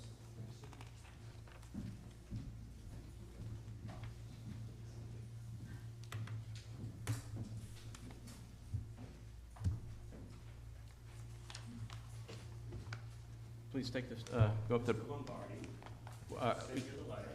It was a very long letter. I can read this in. I thought you were going to read it in. I was, but it was a lot of words. Would you like me to read it in? Please. Yes, okay. Dear Mr. President, honorable council members, I'll read it slowly and dignified like Jim would. And I would just like to okay? point out before you begin, we are gonna continue, we will leave the public hearing open, and we'll allow Jim Lombardi an opportunity to also speak Okay. at the next meeting. Okay, so basically, do you want me to summarize this Yeah, letter? summarize. Okay. So basically, what we're reducing our ask from the original 2.9 something back in December and January, down to 2.2. So we have met as school committee, the finance team, myself, and we've made some adjustments to actual. So we're looking at a 2.2% increase over the last year, which is approximately $464,000 to the $27 million budget. Most of this is to cover, and the reason we're looking at 2.2% is to cover obligated contractual raises that were appropriated by council. The other pieces that are in our overview are a few highlights. So, for example, union contractual raises approved by council average 2%. The government recommended state education aid categorical funds were reduced by $52,000. over our proposed, what we had originally intended. Bus fuel, we had in our original budget back in December, January, we budgeted $3.50 a gallon. By May 2022, the rate was $5.42 a gallon. At 31,000 gallons, we have a proposed budget shortfall of 60,000 based on the price of fuel in May, and we don't know where that price is going to land. Heating oil, the September rate was 2.8 cents a gallon, $2.18 a gallon. By May, it was $4.34 a gallon. All right, 100% increase. Our proposed budget was 193,000, and based on the current year of 77,000 gallons. So we have a shortfall of $140,000. Propane, and it continues. Propane, electrical, you get the idea. What we had projected is no longer the case, all right? But despite that, despite the rising costs, despite the inflationary pressures that we're facing, despite contractual obligations, we did reduce our ask from the 2.97 down to 2.2. So that's where I can leave it in opening. I believe our school committee members have a couple of words to say.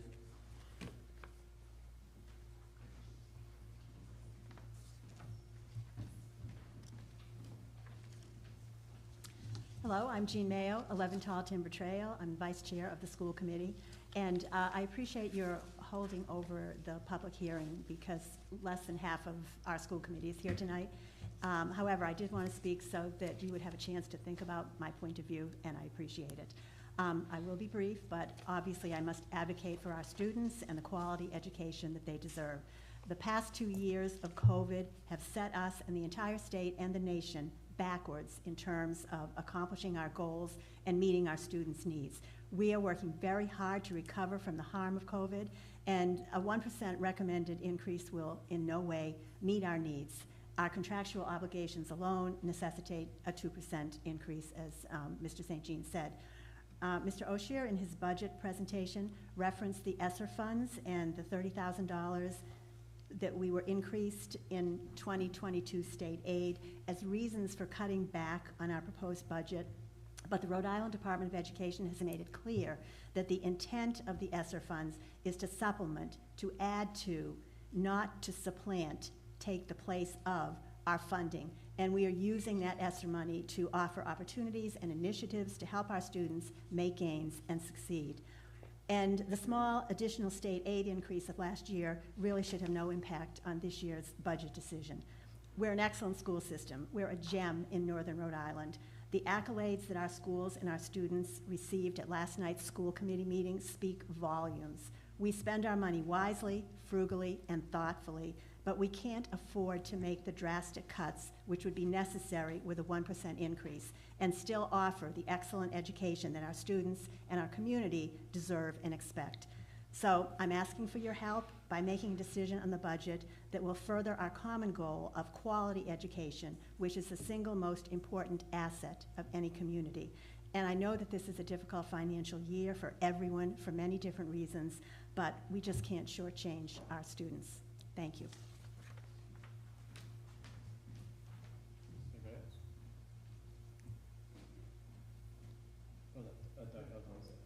Pat, did you want to speak?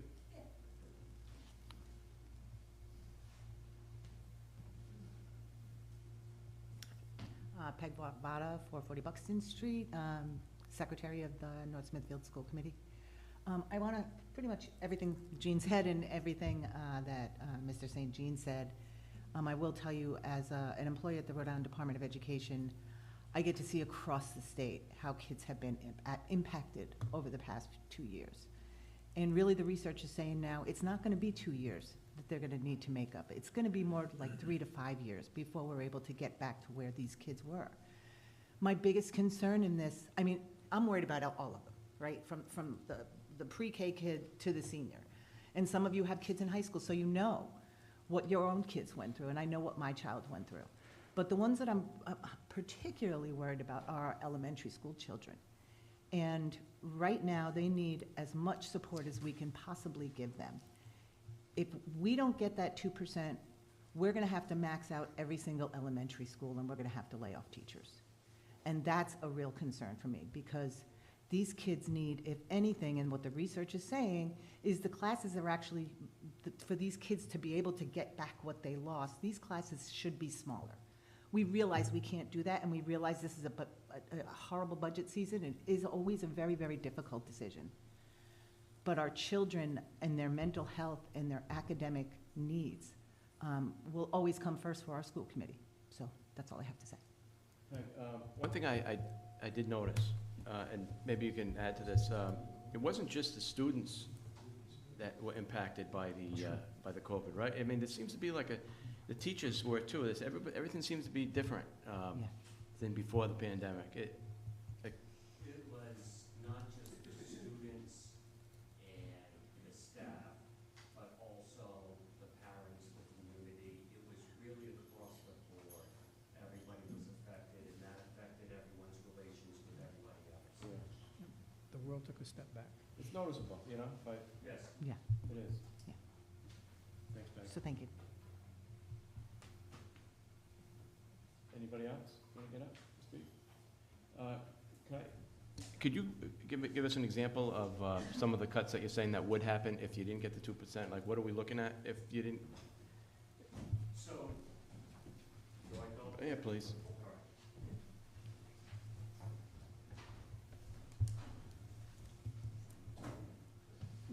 We've already eliminated, reduced a couple of positions going into this budget. So we did reduce a kindergarten class. All right, so and yes, the kindergarten class sizes went up. We went from 6 to 5 classrooms. But we were comfortable with the size that we landed on. And we also had, who was on staff for a long time and a wonderful resource, an electrician, who retired, and we did not replace him. All right, so we did eliminate a couple of positions. Now, in the back pocket, worst case scenario, as always, you know, now we're looking at, there aren't any positions, and I've scheduled for many years, and this is a terrible thing I always have to do every year. I've looked at reducing staff at the high school, and I can't do that. I can reduce maybe half a teacher in certain subject areas, but that doesn't gain us anything. And that's by jacking up that departmental size to all the maximums. But it still doesn't eliminate a full teacher.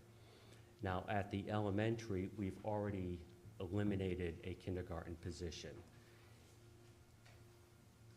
There may be another grade level that I could or two that I could move up to the 28 maximum and save the salary of a teacher. But all the studies is that we don't want to pack in the kids to, you know, the maximums while we're trying to recover from COVID.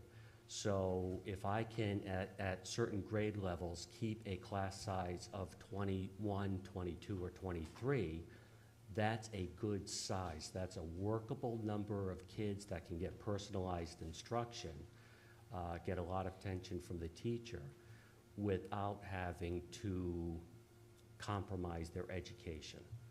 So that's, now, having said that, because I do schedule and we do project out in the future, we do have a bubble moving up to the high school. We do have a group going through the elementary.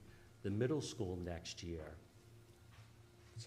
following year, will be open to some reductions. And I'll be looking at making adjustments at the middle school, not next year, but the following year. Again, I look at enrollments, I look at need, and I try to size our personnel according to the needs of the students.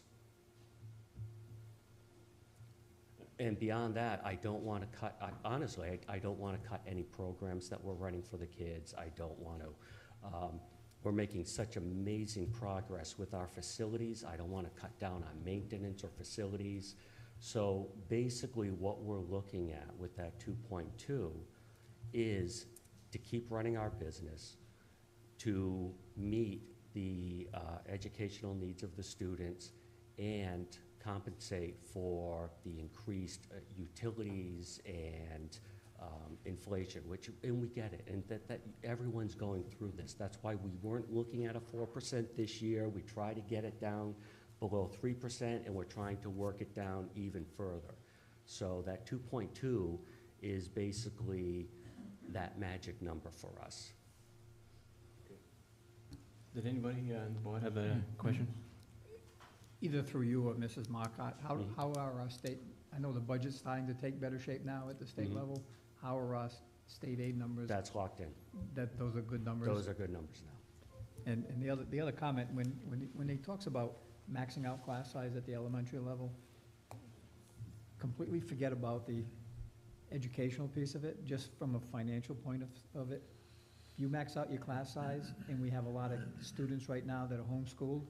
Some of them come back and you have maximum class size, they're forced to add another teacher that you didn't budget for.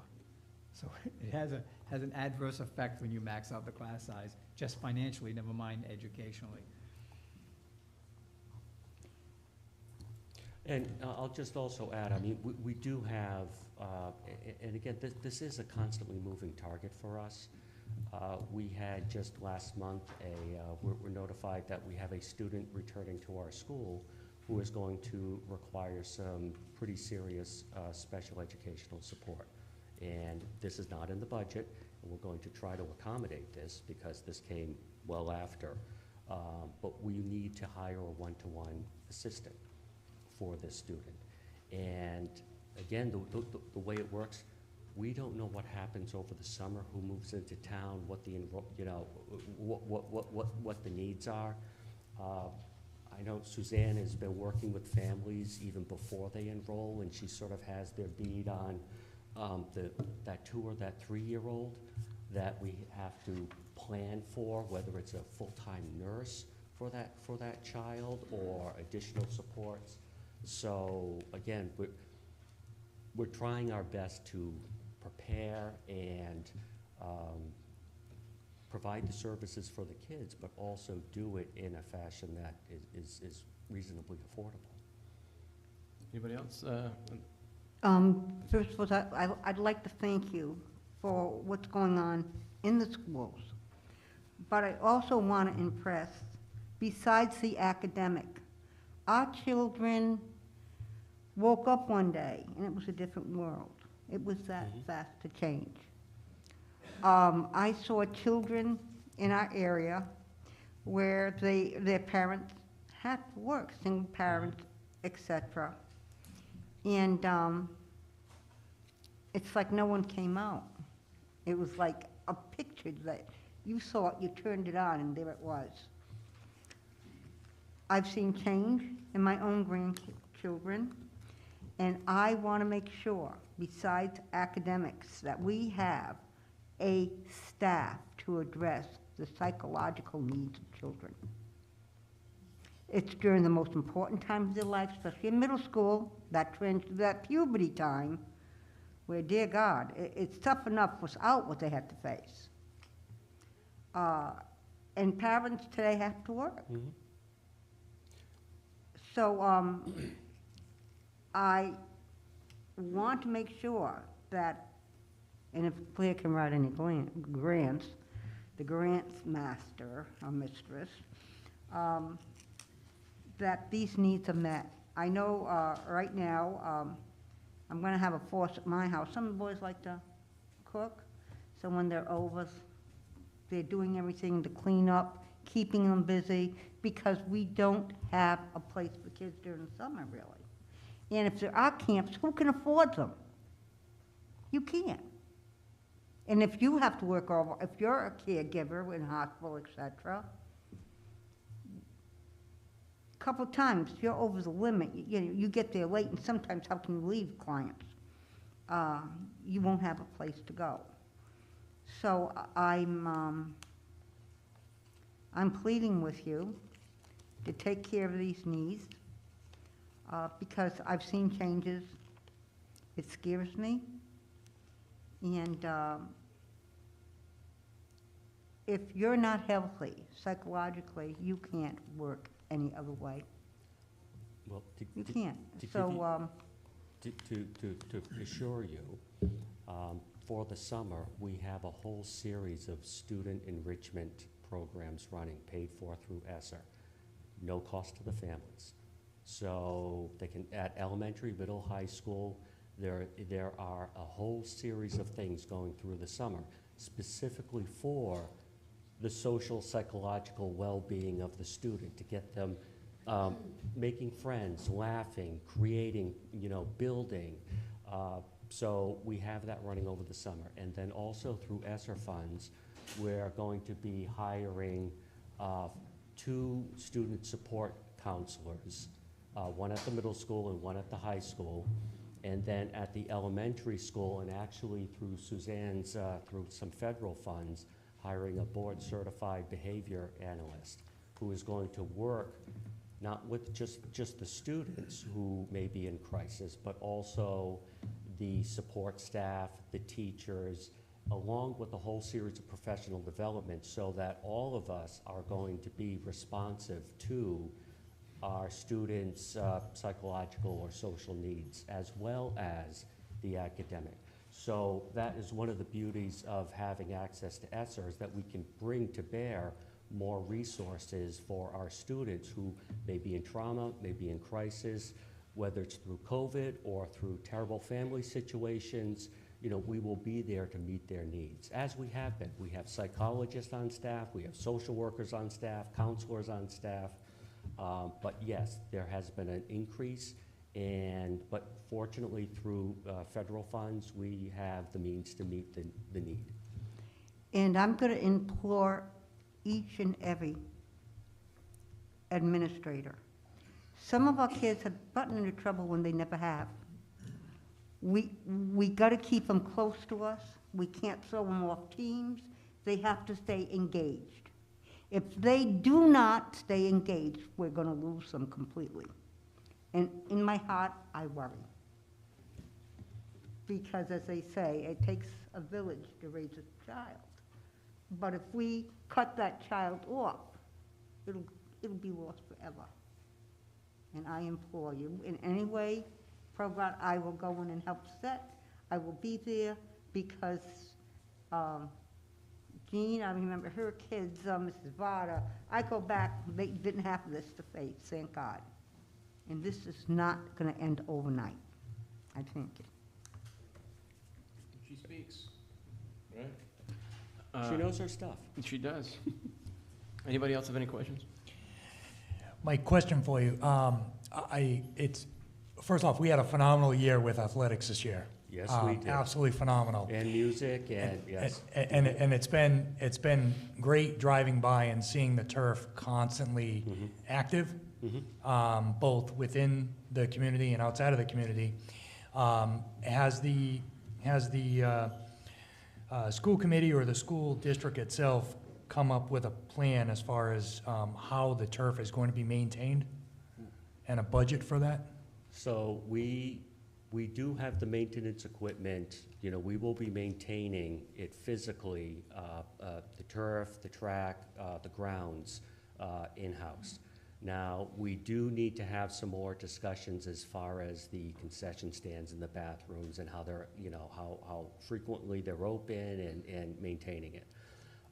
As far as managing the fields, we're on the verge of announcing something really big, which I cannot share at this stage, but it's going to make everybody very happy.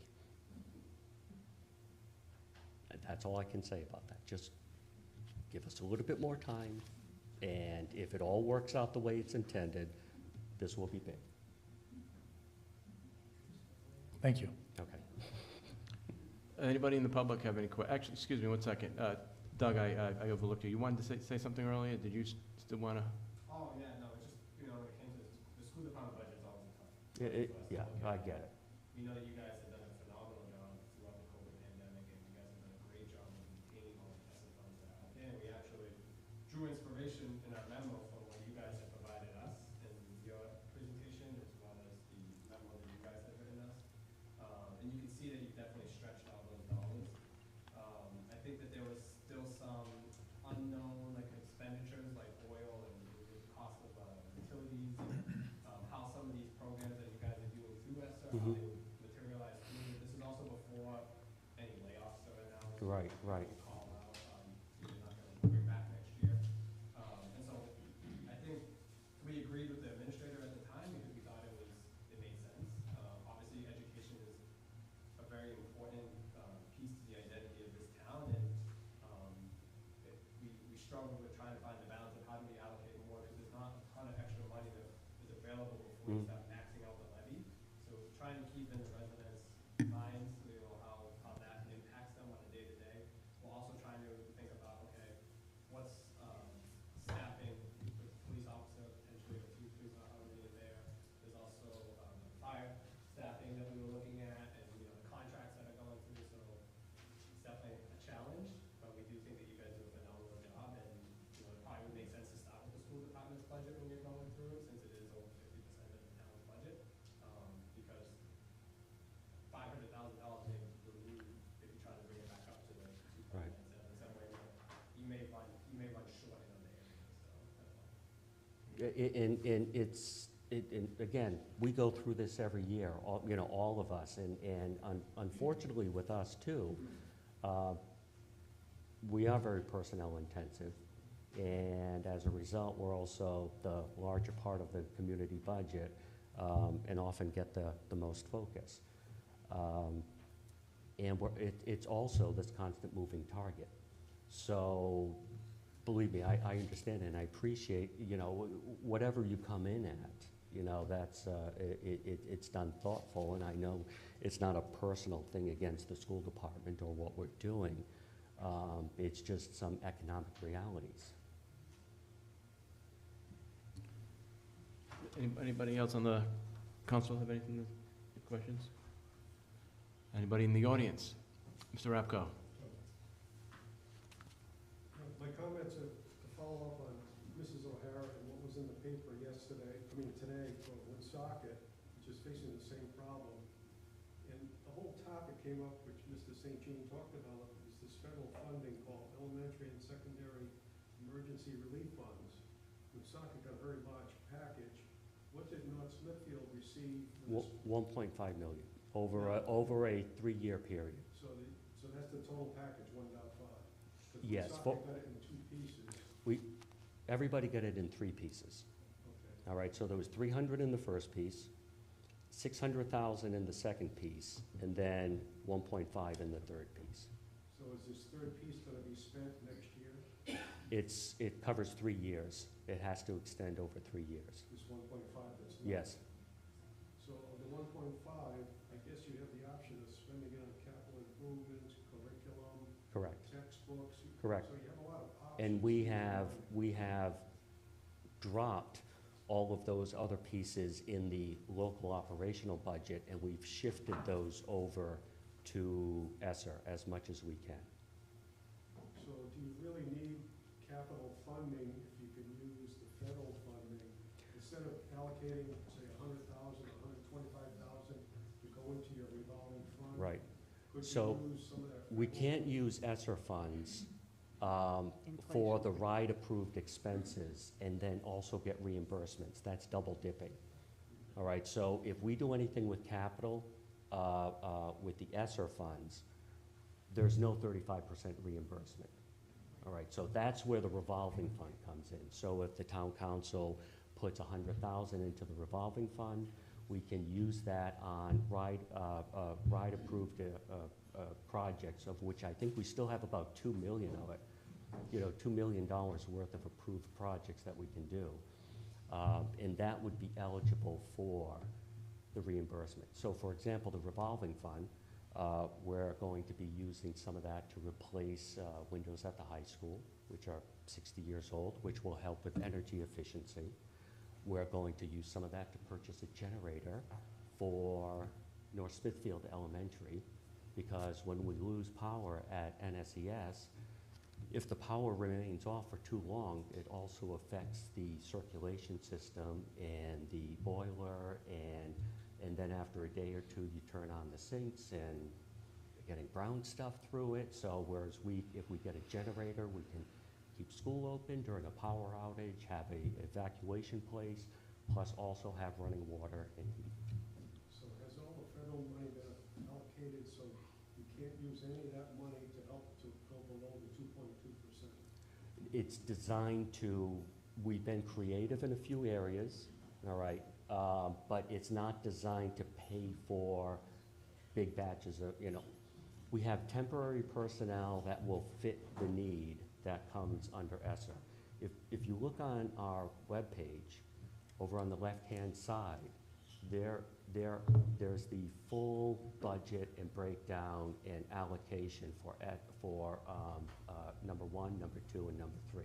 You can take a look at it for yourself and how it's being allocated. So Woonsocket took the position that the school department wanted 600,000. Mhm. And the city council said, we're gonna only give you 100,000, because you know there's enough federal money to balance everything. And that was my question, is that if there's still federal money available to get that below the 2.2%, can it be done?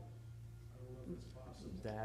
That will be Woonsocket's issue when they're filing with the state Yeah. and the federal government, and how they allocated it.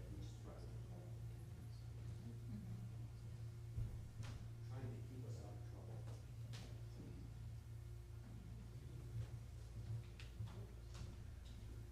So I guess the final result in Woonsocket was, and I think it's important that the council here should be considering, is that when the council president said, he told the school committee that while the council supports increasing appropriation for schools, they're also facing looming deficits from all the other departments and the local residents.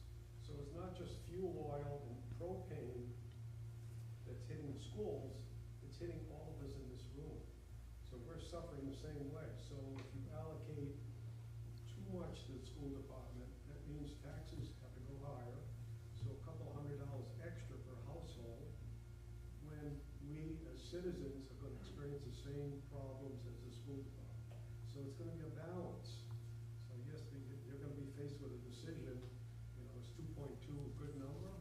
Or you go lower and give that extra money back to the taxpayers. And the other question, the last question is, last year, there was $1 million surplus in the school department, Mhm. all because of COVID. What are you anticipating this year? So this year, at this moment, is about 400,000. Last 300? Yeah, it'll be around 300,000. So can some of that money be used to reduce some of the things in the budget so that? No, You can't. no. You So, need that 300 as a safety net. so yes, we do have to maintain some degree in our fund balance as a safety net. So for example, if a boiler bursts or emergencies, so we do maintain some in reserve. We like to keep 500,000 in reserve. Now, with something like this money that gets rolled over into the fund balance, that is allocated at this moment for expanding our track and field program. So with a hammer throw, with shot put, with javelin, we're adding pole vault. Track and field is our largest growing program among the students. And one of the things we're excited with, if we add the throwing pieces to it, especially for women's hammer or shot, there are scholarships, and it's incredibly competitive. So again, that money is used, just like the $1 million that we saved on COVID through careful budgeting. We did not have to go to the town to ask to resurface the track and replace the turf. You know, we were able to do it with the monies that we saved from COVID. And again, that's through careful management. So that money is used to make those further improvements on facilities, for the benefit of the students. All right, so I guess the bottom line is you're moving towards expansion of programs that are gonna cost track and field or whatever, and you're talking a couple $100,000. It will be a couple $100,000 to add those. So that's an issue. I mean, you reach a point where, is it worthwhile to do it at this time with a tight budget, or is it worth the delay introducing these programs? Had we done it a year ago, it would have been half the price. But You know, also so. have to realize the Sockets track and field, which attracts a lot of talented people. They're always in the paper for All-American status for some of the things that you want to implement in North Smithfield. So it's like you're gonna be competing with a first-class program in Woonsocket. It's a very high performance. So I don't know what the gain is by trying to introduce it immediately versus trying to do it. You guys really are so Mr. obsessed with Corvo, what's could you- going on. Could you address that? You're so obsessed You with know- what's going on in another town, with Woonsocket, what's going on with Lincoln, Well, what you you know? have to do, here's what you have to do. You have to pay attention to what's happening around you. You can't Yeah, we just do. focus on North Smithfield and say, this is the world, you know, everything's gonna focus around us. You have to look at the town of Burrville, how they're handling transparency, how they're doing their budget. You have to look at Lincoln. You have to look at Woonsocket. You have Right. to see. There's a you try to kid, do the best. You tell try them to about do the kid, tell them about the kid who, no, tell them about the kid who was a javelin thrower, who came out for his first time this year. He was gonna go to CCRI, and now he's getting calls from major colleges and to get a scholarship. Right? That's really what it's all about. I think the other thing that it's gonna do is if we provide the correct facilities, it's gonna allow us to market the turf for other communities to sponsor events, run events. I'm not doing it. It's a question of when do you do it? Well, so, I mean, In this budget, or do you want to do it in another budget? so I guess the point is if you put the funds in to develop something that's gonna bring in other revenue, I guess it's a balancing scale. Do you wait a year to do it to bring in revenue, or do you do it now in order to position us to bring in revenue? Well, that's my question. Right. It's not doing programs. It's a matter of you do it in a tight budget, or you delay it another year. What's your decision? I also would not want to be losing students through CTE programs where they would go to another community that has that track and field, and then we're paying the tuition for them to go. Lisa? So I just think it's important to mention that those funds are not in the budget. They're not, no, they're not. That is the surplus from this year, The fund balance, the fund by balance. law now, stays in the school department, Yes, completely in your control. right. It stays there. It does not come back to the town. They cannot give it back to the town. It stays there. And they have other obligations as well under new mandates that maintenance of the buildings and stuff cannot be reduced. It has to stay at the same level. There are a number of things that go on that, the little details that relate to this, and they're important, and they make sense of why, you know. And if you wanna start looking at other towns, let's look at Woonsocket and see how much tax dollars Woonsocket puts to their educational system. Because the town of North Smithfield spends more tax dollars on our educational system than Woonsocket does. Actual dollars, not total dollars, actual taxpayer dollars. And so, if you wanna start looking at other communities, let's start looking and seeing, and you know what, you're right. We need to provide the education for our children the way we deem that we should be doing it. Mr. Clifford? I missed something when you were explaining about why you prefer to use town money to do the capital projects, because if you use this other money, you wouldn't be able to get the 35% reimbursement from RIDE. Well, if you use the federal money, aren't you getting 100% reimbursement, because it's covering the whole cost? So why is it better that you do it through the state? Well, and get well, first of all, the funds are really designed, while it can be used for capital, and we've looked at using it for capital, it's limited capital. It's really about health and safety, airflow, and windows. Windows count, Okay. right? So you could do windows So, yes, we could do windows. and get 100% of it covered. Or we could use the revolving fund for some windows You get 35% back. and then use the other funds, you know, directly on the students. However, as it is right now, we do have 600,000 in to complete the windows at the high school. But in what, in the federal money? In the ESSER funds, yes. Oh, okay. All right. You're So that- 100%, yes, That is coming out of the ESSER fund? yes. Okay, and nothing else?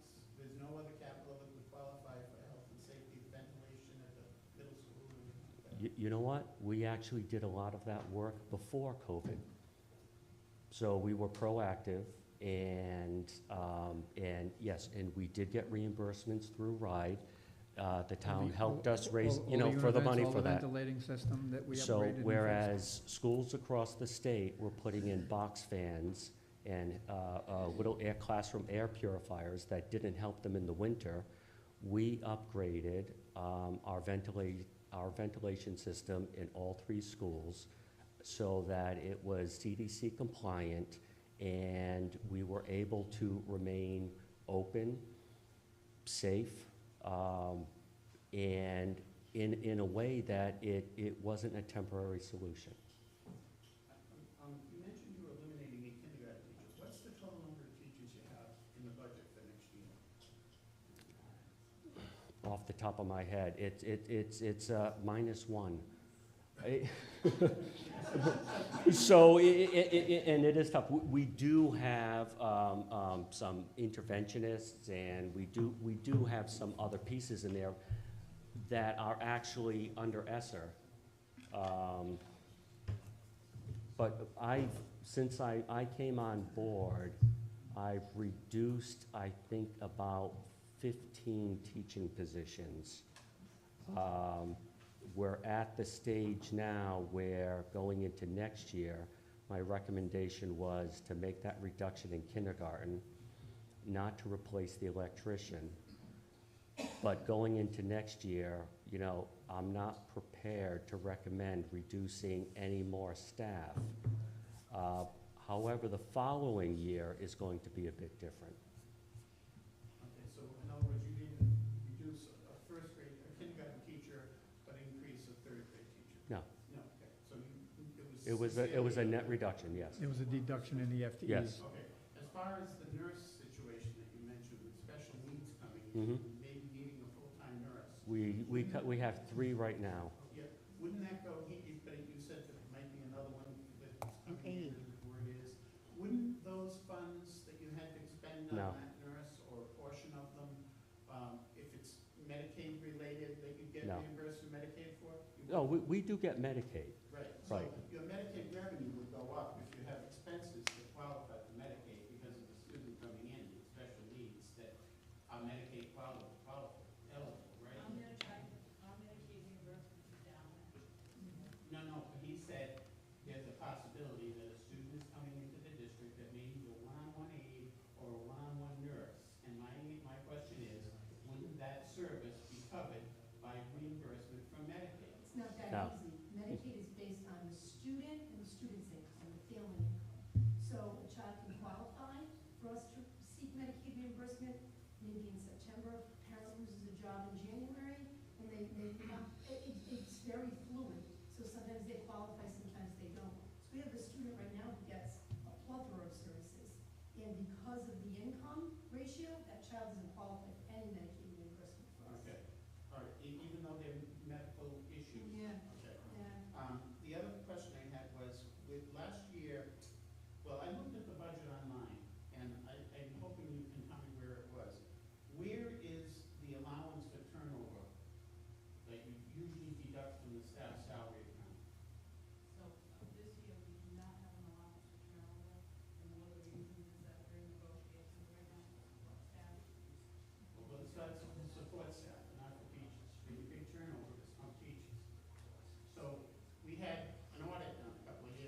10 of them, on average, over the last 5 years, have left and replaced them with first-step teachers. So deduct $300,000 from that salary account.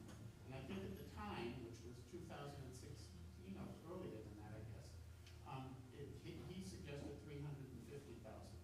So there's no turnover allowance in that salary account. And I suspect there probably wasn't one in 2020 either, because the audit report shows that the salaries were $300,000 under budget, and the benefits were $274,000 under budget.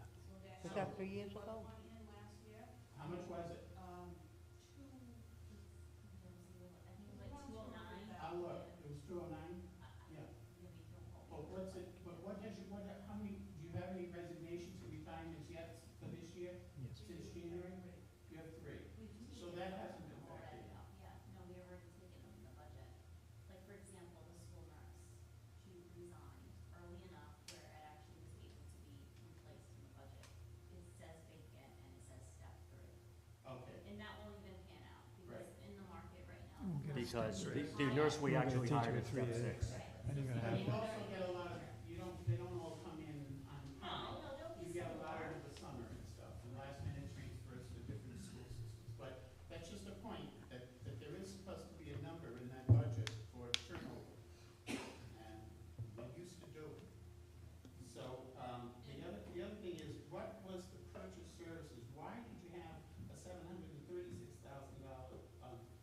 surplus in the purchase services last year? What was that? We have, as you know, we have literally thousands of lines. Yeah, but was the bulk of it from out-of-district tuitions, or? I would have to go back and look, to be honest. Okay. Okay. Did you, when you budgeted this year for the out-of-district schools placements, if we don't have any students in that district now, did we still put in numbers for students who might be attending that next year? We budget based on the actual, Okay, but will the actual what? the actual students. So if you, Talking about the special education students that. No, you're no, I'm talking about any CTE type of and out-of-district charter. tuition. Yeah, any type of out-of-district tuition. Repeat the question. In the out-of-district tuition, if you had 15 kids out of district this year at these 15 schools, did you budget for them, or did you allow for maybe some more kids will go? We allowed for some more. We allow for more and we consider the graduates. Okay. Okay, thanks. Does anyone else have any questions for anyone on the school board? I have one more question, I guess. Go ahead. Do you, in the past, you've always been able to use your surplus, potential surplus of 300,000 or whatever it was. It actually, in many years, would have been higher, except that at the end of the year, you cap off the oil tanks and then prepay for some supplies and textbooks and things like that. So are you gonna be able to do that with the $300,000 at the end of the year? Or have you already done some of that? Like, So it's too late to do that at this point, because anything that we purchase would have to be on a doorstep by June 30th to be expended. so nothing that you ordered last month or the month before is for next school year? So we did order some technology equipment that needed to be replaced. That's all? How much is that? Well, what I'm saying is, it's a thing that happens. Did happen regularly, and I wonder if it's, is that 300,000 surplus? They encumbered funds too, and also can you encumber the funds? No, we don't fund that are not You don't encumber attached, funds? we don't uncover funds that are not attached to an active purchase. Right, and that there's something that would prohibit you from, Oh, no. okay. I give up. Okay, anybody else? Thank you, sir. Been a pleasure.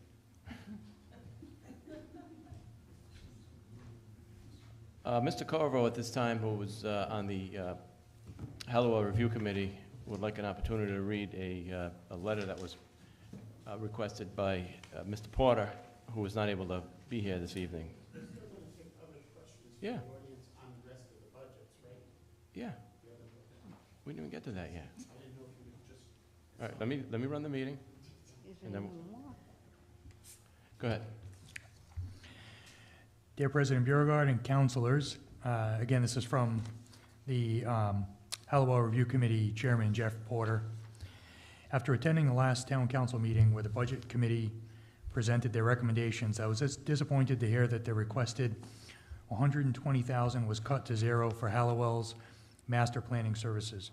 The Hallowell Review Committee has been extremely active and have again reached a point where we will be recommending that the council move forward with a request for qualifications for designer services so that we can begin master planning for the property. While I understand that construction costs are in flux and have a level of uncertainty, the HRC still has the ability to work on the design of a master plan for the next 6 to 8 months, by which at that time costs should be better estimated. The cost of a master plan is not subject to lead times, overseas manufacturing, and inflation. It is only the cost for the design team to do their work. Understanding that there may be short-term activities held at the property, such as the current community garden, these should be incorporated into an overall master plan so that infrastructure can be put in place once and not have to be dug up and redone. Master planning will address all short and long-term goals. It will also address potential phasing as well as all costs associated with the project.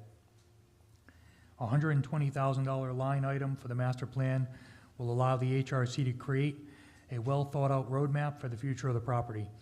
Additionally, at the next council meeting, you will be receiving a recommendation from the HRC that also incorporates a Class 1 survey. In speaking with the town planner, I estimate this to be under $30,000 and can be subject to the state master price agreement 461. And we have recommended that council move forward with this. This would increase the $120,000 request to increase to approximately $150,000 for both survey and master plan.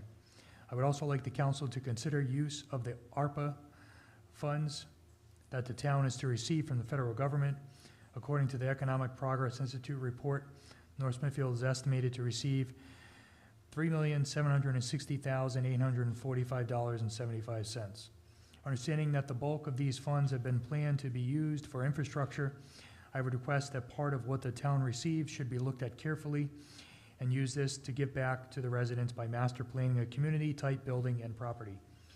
These funds have been allocated not only for an infrastructure, but also to support public health, which a community center can clearly assist in. In closing, I would request that Hallowell review 2 lines in the budget for master planning, $120,000, and the Class 1 survey of $30,000, both of which will be required as the HRC moves forward. Best regards, Jeffrey Porter, 6 Country Way. Thank you. Ms. Pendergast, did you want to get up and speak on your budget, or? Absolutely. Love it, don't mind, still Thanks. I particularly like the 500,000 in a fund put to the side. I like that. In case a boiler breaks down. I like that. Good evening. I just have a couple of comments on the Budget Committee, their proposals. I'll start with the first one under road repairs. We're sitting on 3 years of reserve money. Fortunately for us, that totaled $1,308,000.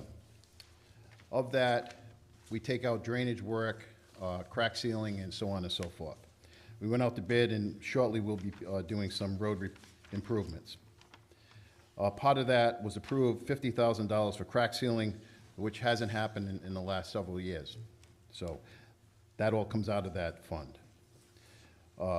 Number 2, line item 51930 under highway, drainage improvements.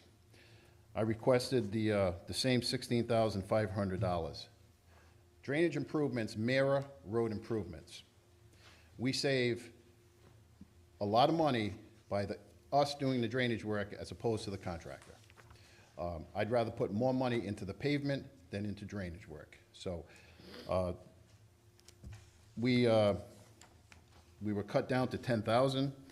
I would respectfully request that go back to the $16,500 so that we can roll that drainage work into the roads that we will be paving. Unfortunately, inflation has hit us with rubbish collection. We had a 6% increase for the one-year extension. Around the holidays, we're going to go out to bid. A lot of people ask me why we don't automate. Automation is more money than what we manually collect now. I'm going to bid it both ways, just so we can put a number out there. I'm not anticipating automation being a better option for us, but we'll bid it both ways. That's in addition to the extra $15,000 for trash collection that was approved for High Rocks to collect their trash. They want to add another, I believe, $6,000 for the total amount of 21, but the agreement we have presently is $15,000, and I think it should stay at the $15,000. Rubbish disposal, the state obviously needs more money, so Rhode Island Resource Recovery has added a $7 increase on the tipping. It's gone from 47 a ton to 54. Obviously, that affects us for all trash. So there's a couple of line items that I have no control over. That's just contractual, and it's going to, be a hit on my highway budget.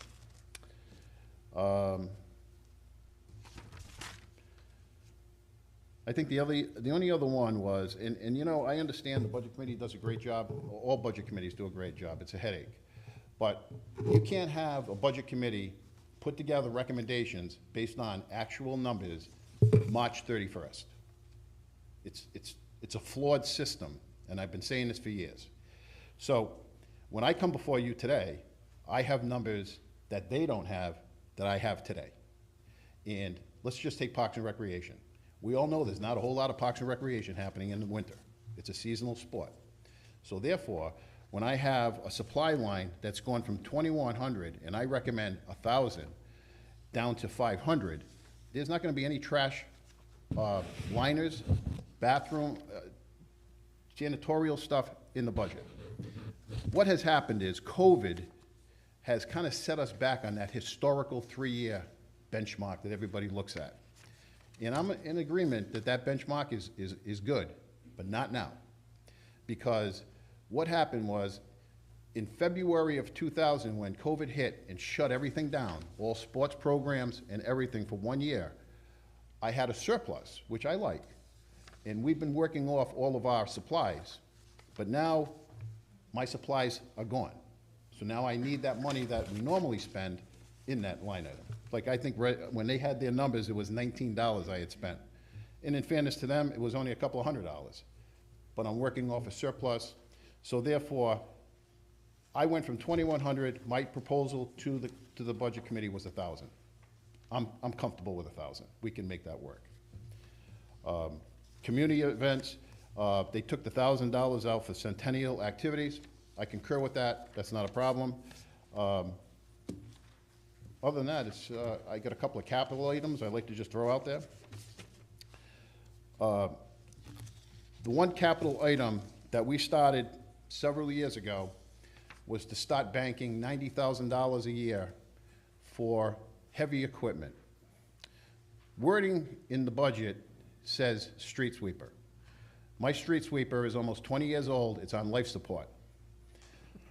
It's only used 2 or 3 months, but it's been out there for 4 months because a lot of surgery has been done this year. The loader, which we just purchased and you approved last meeting, we were able to get the used loader for that. And then the backhoe is the other heavy piece of equipment. We were able to bank. We had 90,000 in reserves. We had another 90 in the operational. We have a balance of, I believe, 76,000. I requested another 95, but the inflation 95, because I know that I'm going to have to buy a street sweeper in the next year or 2. It's been suggested that you can rent a street sweeper. That's a tough one when every community is sweeping their streets in April and May, because there's not a street sweeper to be used. So fortunately for us, we don't use a lot of sand in the winter operations. We've gotten away from the sand. We use mostly salt, good, bad, or indifferent. But my cleanup and my MS4 operations are doing much better with that operation. So The Budget Committee knocked it down to 47 from my $95,000 request. I'd like to have that reinstated back to 95,000. And that will continue that, as we all sit here and say, let's not budget for today, let's budget for the future. We need to continue putting that money in so that we can get the street sweeper. And then in the loader, which is a 2005, that's going to be in a couple more years. Other than that, most of the equipment is in pretty good shape. The playground equipment at Pacheco Park, they took out because they're going to get a grant writer to do that. For 4 years, I've been asking for it. It gets slashed every year. Residents call me and complain about the equipment, which is 25 years old. I'll go with the grant writer for this year. I will be back next year asking for that playground equipment if a grant writer doesn't get it. Any questions? Anyone have any questions for Mr. Douglas? Well, first, On the road repairs, I brought it up with the budget committee that the goal of the council in the town was to get it to 8. Correct. I think it's something I'm advocating, we need to keep it moving incrementally forward. And it seems you agree with that. Yep. Question I have is on the street sweep. Is that kind of an anachronism now, sweeping the streets, because we're not putting sand out there anymore? Why are we out there sweeping our streets? Is there a reason for it? There's still sand, just residual from yards and so on and so forth, people blowing their stuff into the... Biggest complaint we have right now is people blowing their leaves into the streets. That street sweeper must pick up more leaves than anything else. I'm actually at a point right now where we're contemplating even putting more money into this street sweeper right now. It's in the garage. For the rest of the year, I think I'm gonna just roll the dice and not do any more streets. I think we're in pretty good shape on that. But your point exactly, there's not a lot of sand out there. Some community, Burrville's got a ton of sand. And I think it's blowing into North Smithfield. I don't want to tell them that.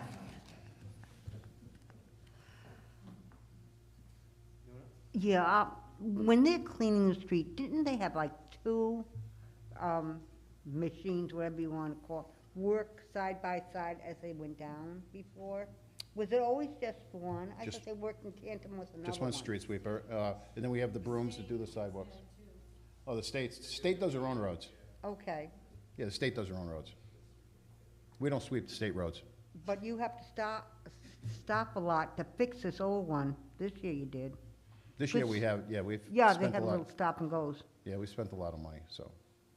Which it kills me to put good money into a bad piece of equipment. Well, since you've been there, you've really gone through things, renovated, planned for equipment that you really need. And if we're gonna keep going, like I said, sometimes you gotta spend. Well, I throw this analogy out there all the time. For years, there was no paving done. That's right. We are just in a constant revolving door with paving roads right now. The town is in tough shape infrastructure-wise. Obviously, the prices are going up. But for me to sit back and say we're not going to do any paving right now with $1 million, I'm going to get run right out of my office, because I'll just give you one quick road, Woonsocket Hill Road, just past Wrights, down to the power lines. Constantly repairing that road. That's just one of many roads that we have a lot of work to do, in addition to a lot of drainage work. A lot of the drainage that we repair are corrugated pipes that were put in the 60s that are just disintegrated. We just pull them out and we replace them. And right now, I have money in my drainage line that's encumbered because we can't get pipe. We've been waiting 10 to 12 months for pipe. So I may not have spent the actual, but I have another 10,000 like encumbered that as soon as that pipe comes in, we have projects we have to take care of. So that's why that one line item, I cannot reduce that to $10,000, because if you're gonna throw $1 million into road improvements, you have to repair the drainage lines if they need replacing. Right. It's, if you're gonna open up a road, you wanna do all the utilities if you can. Mr. President, may I, Ray, not to remind you because you got a million balls in the air, but recently your crew was out there on Pound House Road with a culvert that failed, and who knows what other further deterioration. We're talking thousands and thousands of dollars, one location. So Ray's on it, engineers have been out there looking at it, and Ray's put steel plates up to provide somewhat safe passage at this point in time. It's not good out there on our roads. No. No, I'm glad the administrator brought that up. That's a perfect example. The engineers, I was on the phone with them today. Right now, the culvert that we need to replace that is 10 weeks out. To get the culvert, to repair that road. I'm actually at a point where I'm gonna have to make a decision with the police department to close that road at Black Plain and Pond House for safety reasons. Do you guys keep it down over there? So, there's a lot of issues out there, but we're tackling them, we're taking them one at a time, and we'll keep on moving. I still like the fund balance from the school department. If you could throw me another 500,000, I'd like that. We should sit down so I could actually explain how it's used. I'm afraid I oversimplified it when I said what I did, and I regretted it. Come on, Mike. You picked it up and you ran with it. Ray, you could have fund balance, we could have fund balance, we could have. Yeah, thank you. Does anybody, right before you leave, does anybody have any questions for Mr. Pendergast? You're pretty much all, the program that we went into with buying the bigger dump trucks, we're in good shape. We're in good shape, actually. Up to the yard every week to fill them up. Yep, and we still have the one on reserve that was ordered in 2 years ago, so we've waited for that last one, so I'm hoping to get that before the winter. We should be in good shape. Oh, that was my option. I'm sorry, I was waiting for an overtime line from you, Mike. That's why I was waiting. Everybody else going, so I figured I'd get one too. I know why you listened. The proposal that I'll throw out there, and it's going against the grain of my body, I'm glad you brought this up, Counselor, is that the 47, well, the budget committee going from the 95,000 down to 47, I was gonna make a suggestion, which I really don't want to make, but I will make it, because we all know how tight the budgets are this year. The 1-ton, the 550 truck that I put in, the other thing that was approved by the budget committee for $85,000, we could take that $85,000 and move it towards, just leave it in that capital fund for the heavy equipment, the street sweeper. So that would give me, I think, I've got a balance of 76, and whatever it is, get me close to 200 anyway, if the street sweeper was to go down in the near future. I really don't want to do that, but in fairness to everyone and how the budget's going to be tight this year, that would be something that I probably could live with and sideline the one truck that I was looking to work with the police department with for their winter operations and their scales. That's the truck we were going to talk about, so, all right? Question. What's the, what's the urgency to do the Pacheco Park entrance this year? Well, I think the urgency is that it's taken 3-4 years since it's been purchased. For a better term, that's the premier park of the community. A lot of work was put into purchasing that land. We have some money left over from that purchase. In addition to this, I'd like to get an RFP out to get an engineering study done to put a design for the entrance. A lot of that work can be done by my department, but we need to have the engineering done in place first, just the drainage, the driveway, and so on and so forth. So I think we also have some reserve money in professional services to take on an engineer to help out to offset some of the money that may divert that way. Is it an emergency? I don't think it has been for 3 or 4 years, but I mean, I'd like to see something happen there. It's kind of, Yucky. it's, yeah, I guess you can use that word. I've been with kids too long. Yes, there's a little bit involved in that. Right. We want to move the driveway over a little bit towards the library crosswalk because of the visual. When you're pulling out of there now, everybody knows that it's a tough spot to come out of. We have a preliminary design for it, but I'd like to get that off, at least get the professional service part of the engineering, let's get that moving, because it's going to go through DOT, and we know that process is going to be at least a year. Yeah. And you said you already have money for the professional services put aside? Yes, I do. Yeah, didn't we put like, didn't we put $70,000 or something like that? Well, from the sale of the house is, I believe, 39. Finance can tighten that number up, and I can tighten it up for you if I have to, but I think there was 39,000 left over there, and I think there's We some did something other, last year that we put money in there. there's some other money. I don't have that one in front of me, but, Yeah. but I also have some professional services because we couldn't do any work for a year and a half. I have some of that money put aside in reserves that I could kind of shoot that way, just to get this off the ground. Okay. Anybody else have any more questions for Ms. Pendergast? The comment that I was gonna make was in highway where he has the street sweeper and stuff that he's looking for.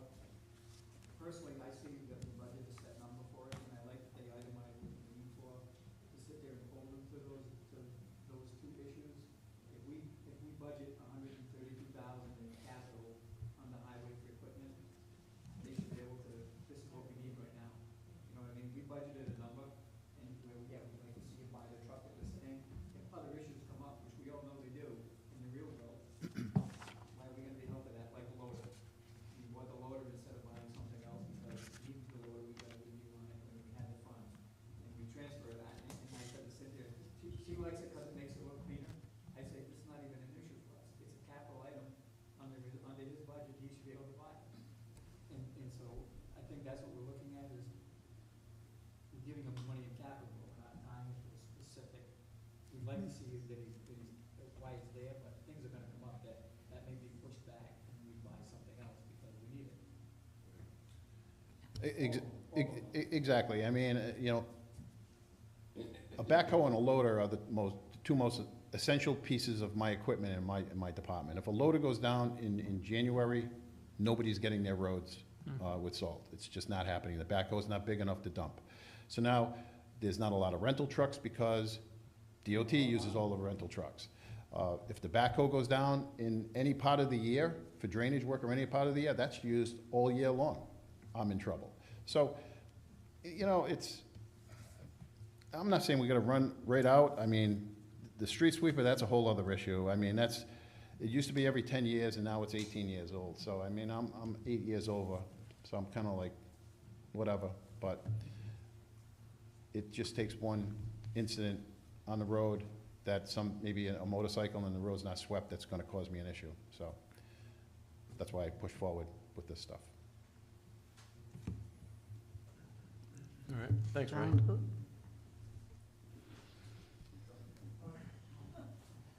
Oh, You're good with him?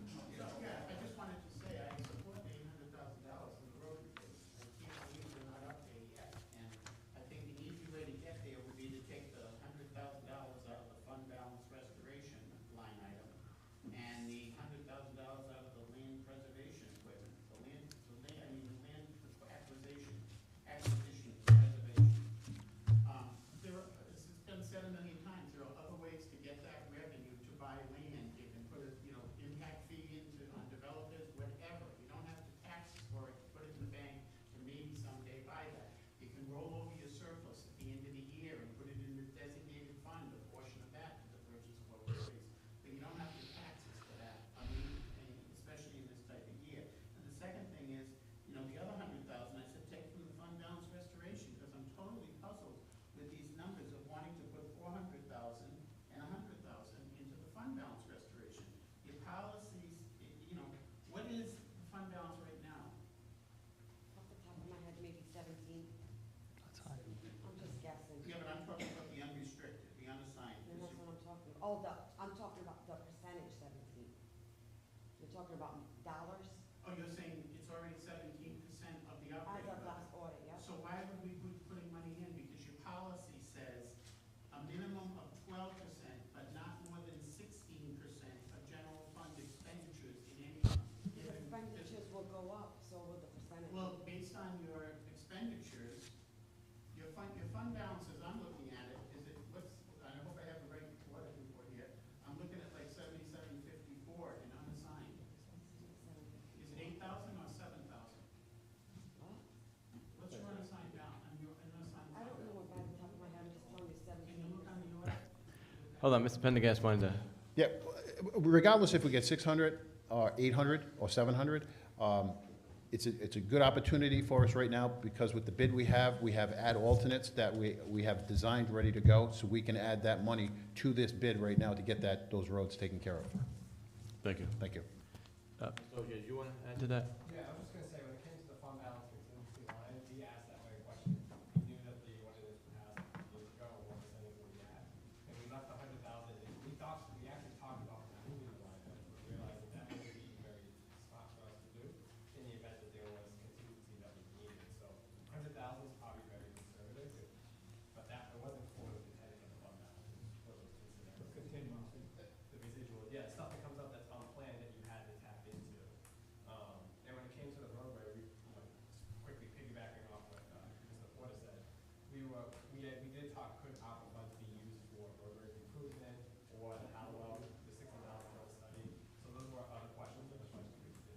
Thanks.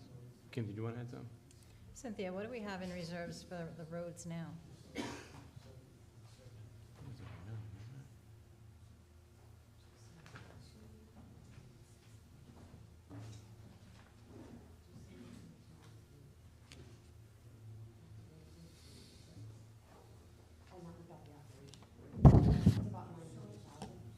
Nine hundred?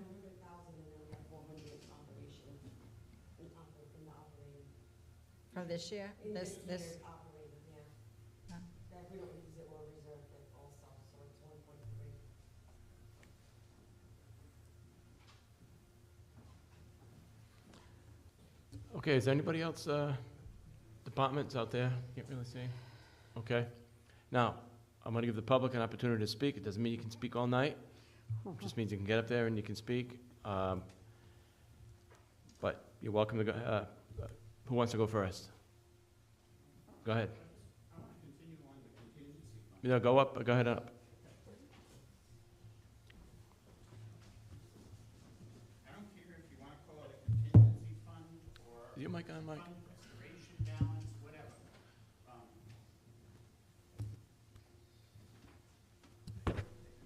I don't care whether you want to call it a contingency fund or fund balance restoration.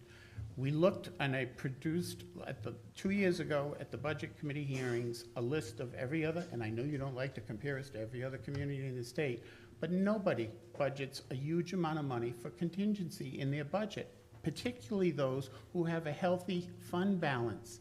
We have $7,754,000 in unassigned fund balance account. You're at your ratios where you need to be with that, and the point is, if you need to dip into something, you've got the money there. Why are we budgeting for a contingency? I think that I'll pull up the sheets and email it to you, because I brought it into the 2 years ago, gave it to everybody.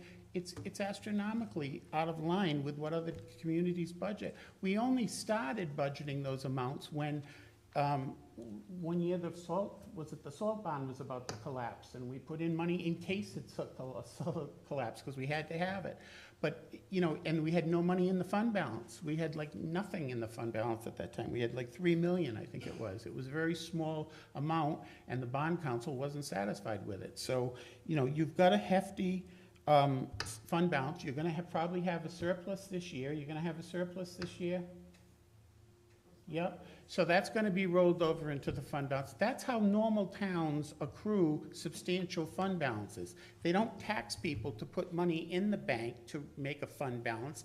They do it by saving money in the budget and during the operating year. That's how they normally accrue a good fund balance. We're the only one that's doing this, to this degree of beating it to death. So please, consider no contingency. We don't need contingencies anymore, and we don't need fund balance restoration. You got total of 16 million in the bank.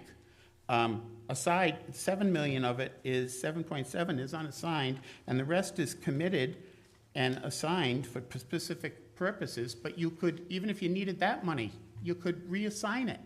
It's a vote of the council. So you got millions in the bank drawing no interest whatsoever, according to this audit report. So why are we putting more money into this account? I'd rather have it in the road account where we've never been, we're never going to get to, and $800,000 a year isn't going to cure the problem for the roads. That report was done in 2012. It's ancient.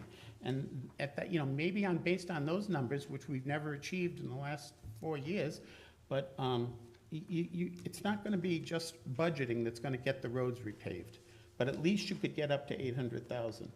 And the land acquisition, as I said before, I don't get it. I really just don't get it, because we should be doing, again, like every other community does. You want a specific thing, charge impact fees. You have zoning ordinances now where when the subdivision gets approved, you have to have a certain parcel of land, a certain percentage of the land has to be given to the town for open space. Some of the land that we've taken for open space is just pure swamp.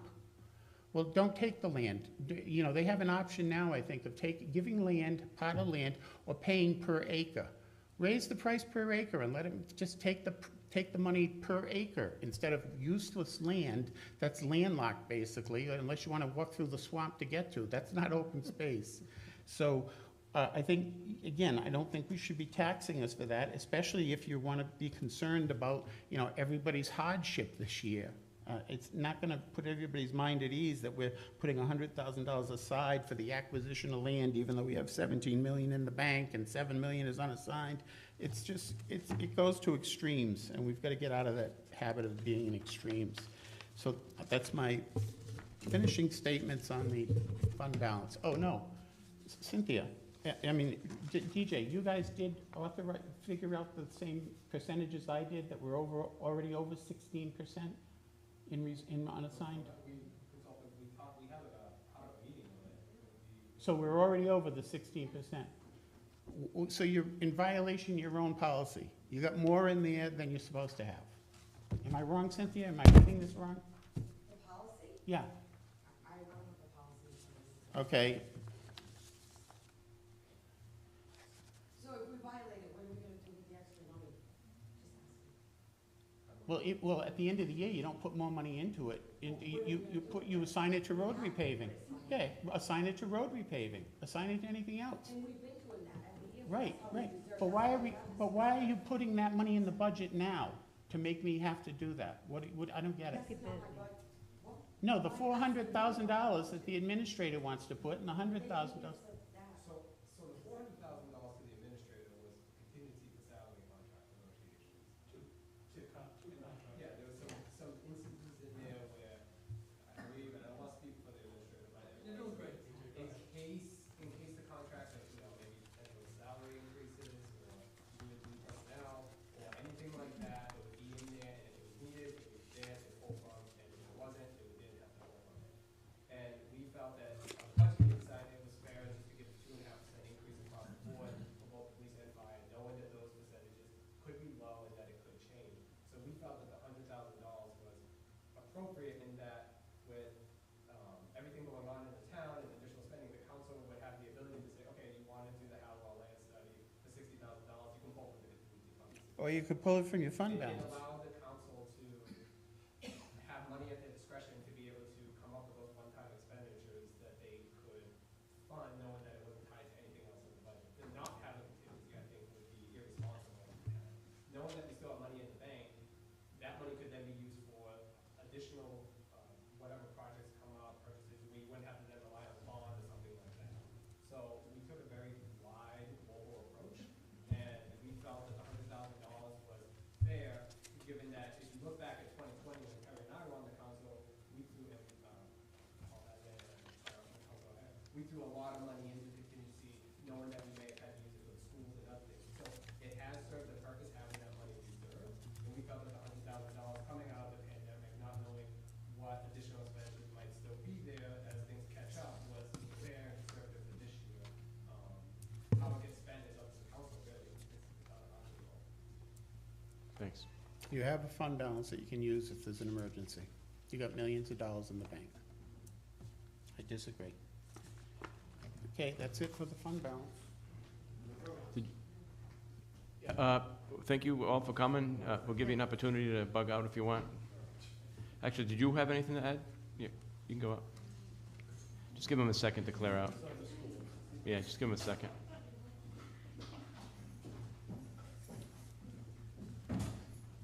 Michael Rapco, 25 Old Greenville Road. Can you put the screen on to Appendix B, page 3 of 3? Oh, you're sleeping. All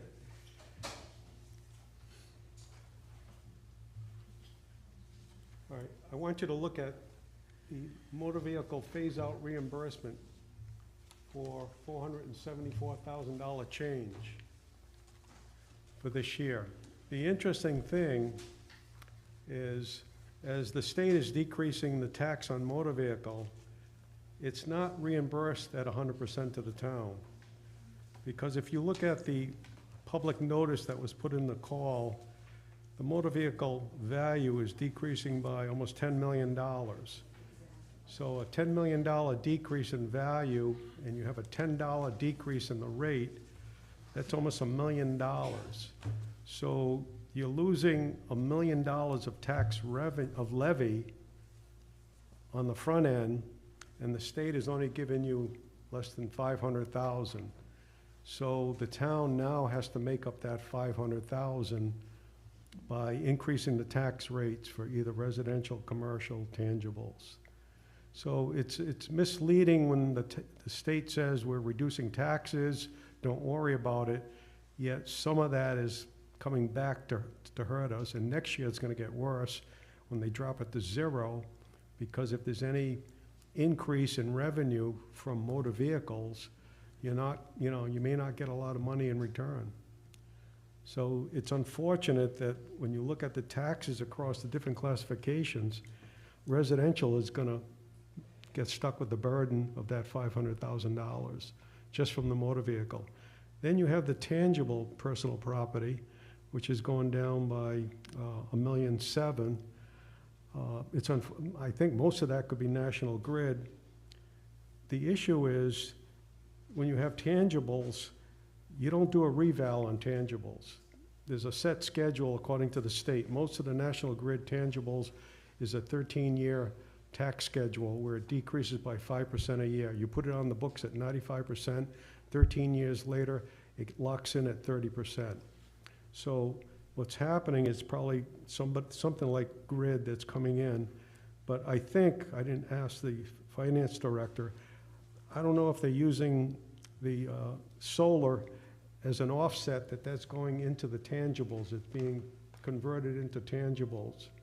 So with some of that tangible money that we see on our books, is some of that part of the solar? It's been readjusted. So the question is, when you start fooling around with tax rates, you have to second thoughts. Why would you want to decrease tangibles? We're losing tangibles from normal depreciation schedules, and you're not going to make it up. It's a one-time horse, Once it depreciates, it's only at 30%.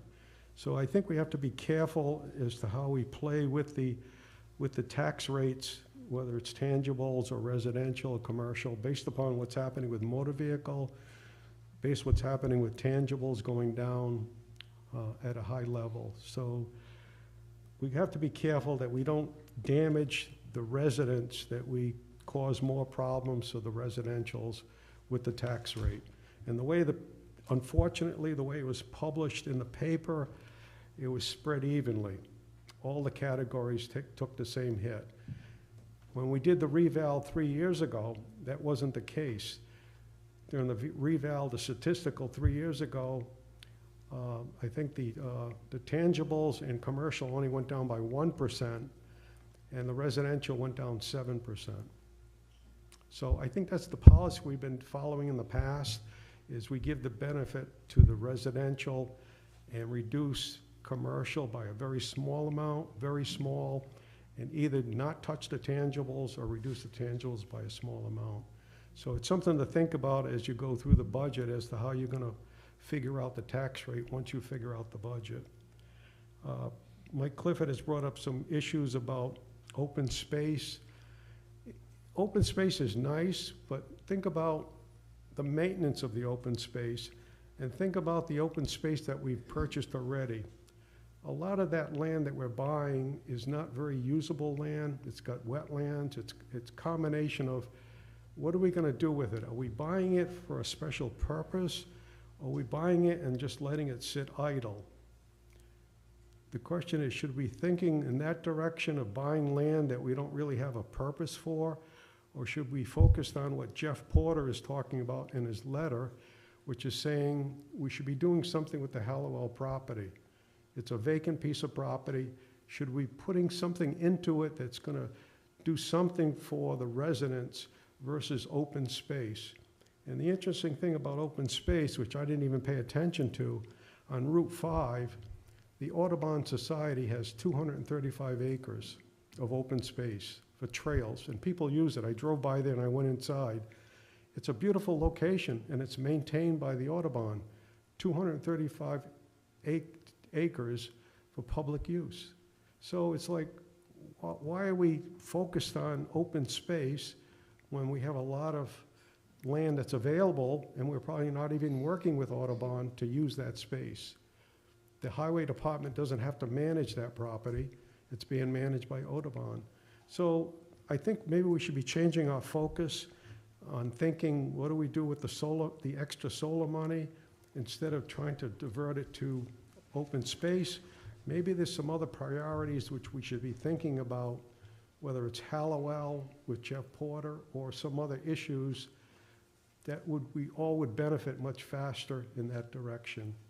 So that's some of the comments that I have, and it's a lot of work going through this process. And based upon what you're hearing, it's not just the school department that needs money and needs that budget. It's the highway department, it's the police department, it's the fire department. It happens every year during budget time. Everything is important in the town. We can't just focus on the school at 2.2% increase. You gotta focus on all the departments. We can't just undercut fire department or undercut highway. I guess we gotta be fair to everybody. So I guess it's gonna be a tough decision as you go through this process of looking at operating expenses and capital as to how do you make sure you maintain all your departments correctly. Thank you. You're not done? All right, you can't keep going up and down, just say what you gotta say. You know what, John, I will No. just note, I'm not arguing with it, but I'm just saying, for the record, this is supposed to be a public hearing. It is a public hearing, And you said what you no, said, no, you sat and down. in the past, the public spoke. Listen, and then you we know, had a I'm separate always meeting. very generous with your time. I let you speak a lot. I'm just saying, tonight, it wasn't really the true public hearings that we've had in the past. This is a mismatch of everything happening at the same meeting. I mean, I let you talk all the time. There's 20 minutes sometimes No, up there, you're at yeah, open forum, so. okay. Grant writer, I want to comment on the grant writer's position. I really don't endorse the idea of a full-time grant writer. If you look in the budget committee reports from way back, it was recommended that they that you offer in-service training on grant writing, and that you provide the employee who does write a successful grant with a financial incentive and reward for writing it. I'm just going to say that as someone who has, The statement's wrong. what? We offer it on a consultant employee basis so that we could have the funds available if a grant was needed and it couldn't be handled in-house, that there would be a resource available to obtain the grant. And we felt that the position itself and the money we allocated would pay for itself a bunch of times. So you're offering it to the employees then with an in-service program? No. It's an actual role. I know, I'm saying what I would prefer to see is in-service training with the current employees in how to write a grant. And if they write a grant and get it, excuse me, do you have something, do you want to say to me? Well, if there's a monetary incentive to it, they might decide to do it. And just from a personal experience, having been an employee affiliated with an organization that had someone come in to write a grant for us, it was really very irritating experience, because if, for instance, somebody needs to write a grant for the sewer department, and there's a grant for the sewer department, do you think that any grant writer is gonna be well-versed in the technology of the sewer department or the needs of the sewer department? They're gonna sit with Russ Carpenter for 5 to 10 days, picking his brain and then putting it on a document, and then everybody's gonna be thrilled with the wonderful work of the grant writer, when it was probably coming from Russ anyway. So if you afforded those people the training, they might have an incentive to do that work for extra money. So that's why I prefer to see in-service training for everybody, rather than having somebody sit with a grant writer, tell them what the needs of that department are, and then having that guy go out and write it and get the credit and be paid for it. Let the employee be rewarded for the incentive of doing it. The other thing is I don't support the funding of the economic development to the degree that you're looking to do. In the past, you don't even have a full board on the Economic Development Council. You've got vacancies on that board, at least one. And in the past, we gave them, I can't go back to that far in the records, and maybe Cynthia can, but one year they actually had an active board that was gonna do something, and I think we gave them $15,000. Maybe I'm hallucinating this, I don't know. But they ended up not spending it. So before we even know what they're gonna do with it, shouldn't we be encouraging them to develop the plan this year of what they will do, and then make the proposal, and then fund it next year? You can't just say, we're gonna do $100,000 towards economic development. It sounds great, but realistically, what are they gonna do with that money? And you need to know in advance, before you allocate it, what they're gonna do. And the other thing is Oh, I just lost my thought, I'm sorry. The economic, oh, what was I gonna say? I forgot, but it doesn't make sense to me that you do it that way. I really, it's just, it's kind of crazy. Without water and sewer, that's what you need for economic development, water and sewer. So when you get water and sewer in the parts of the town where there's land available for an industrial complex to go in, maybe then there's an economic development push.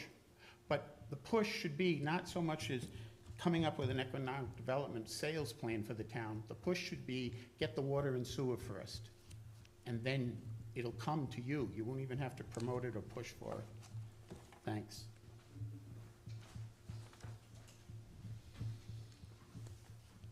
Okay, did anybody else want to have anything to say? Can I just ask what the line item is under general government? It's 5,000 for miscellaneous maintenance. So the line item is total $9,890. It's the elevator maintenance agreement for $2,940, and then 5,000 just miscellaneous maintenance. Is there anything that we can be a little bit more specific what's gonna hit that line?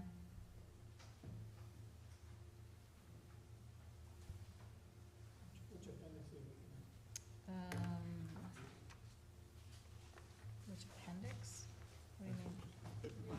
It's the last page. Yeah, because the other place is elevator.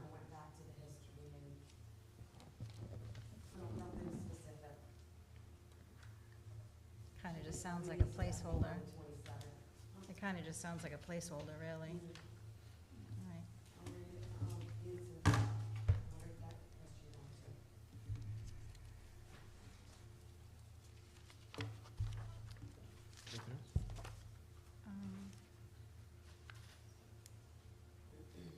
Yeah, I'm all set. She's just going to gather her thoughts real quick, but in the meantime, Joanne, can you just give us, I know I've discussed it with you, can you give us some dates now? So we have a council meeting next Tuesday, and then the following week, we're going to have the budget, continue with the budget hearing. 27th and 29th. Monday, Tuesday night. No, Monday and Wednesday, right? Monday, 27th. There was a, yeah, well, there was a, the room was already committed, right, I think? Okay. Yeah. Zoning has appeal. Okay. So 27 and 29. Okay, Monday and Wednesday then. correct. The last day on Wednesday. Yeah. No, Tuesday. Wednesday if we need to. Monday and Wednesday if we need to. Wednesday, Monday for sure. Okay. But nothing next week. Well, we know there's a council meeting next week on Tuesday. Tuesday the 21st. I'm sorry to interrupt. Go ahead. Did you figure it out yet? I just had a question on some of the salaries. I mean, some of them that aren't contractual, they're kind of all over the place in percentages, and I was wondering if maybe I could just get some sort of guideline on what was being thought on some of the different departments. We don't have to go with specific positions, but in general, there's just some that are quite high and some that are low. I'm just wondering where the thought process was. All the Council 94 all got 3.25. Yeah, so anyone that's not contractual. Right. Anybody that was not contractual, everybody got 2.5 except for 2 new hires. Well, let me ask you No, that's this. not correct. Let me ask you this. Are you talking about the town administrator's budget or the budget committees? I mean, Maybe that will help because, well, they're pretty much the same. okay, so there's 2 new employees that started that the budget committee felt they put them at 0. Everybody else got 2.5, and there was one person in the deputy tax assessor that I will speak on at the adoption of the budget on Monday. I'll have more background of why I'm proposing a big increase for that particular position to 50,000. Was there any other specific ones that you're questioning, because all the other ones should not be more than 2.5? I mean, the 27th. Is there any others that you want me? No? Which Yeah. ones? I mean, the town clerk's at 3, the deputy clerk's at 3. At 3? Yeah, the planner is at. No. No, 2.5. I'm sorry. So what is it in the DE parentheses? is department, Yeah, TA is town administrator, and BC is budget committee. They're all at 2.5 across the board, except for those 2 new employees and the deputy tax assessor. okay. Okay. And then the police is still being negotiated, Yeah, so, that's- okay. And then everybody else that's contract is 3.25. And you're gonna speak to that other one at Yes, I have a comparison of other towns. I wasn't prepared to speak on that. I don't know why I thought this was just gonna be, I thought this was different, I'm sorry. I thought it was just gonna be the public, so I wasn't prepared on that, sorry about that.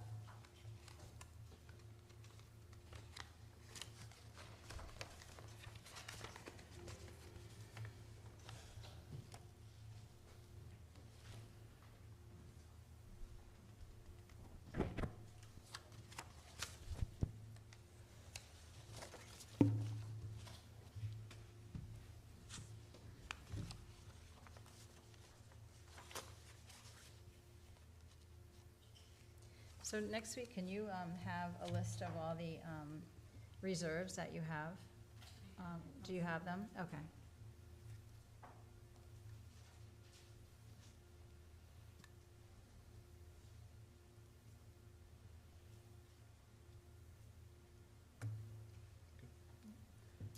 Anyone else?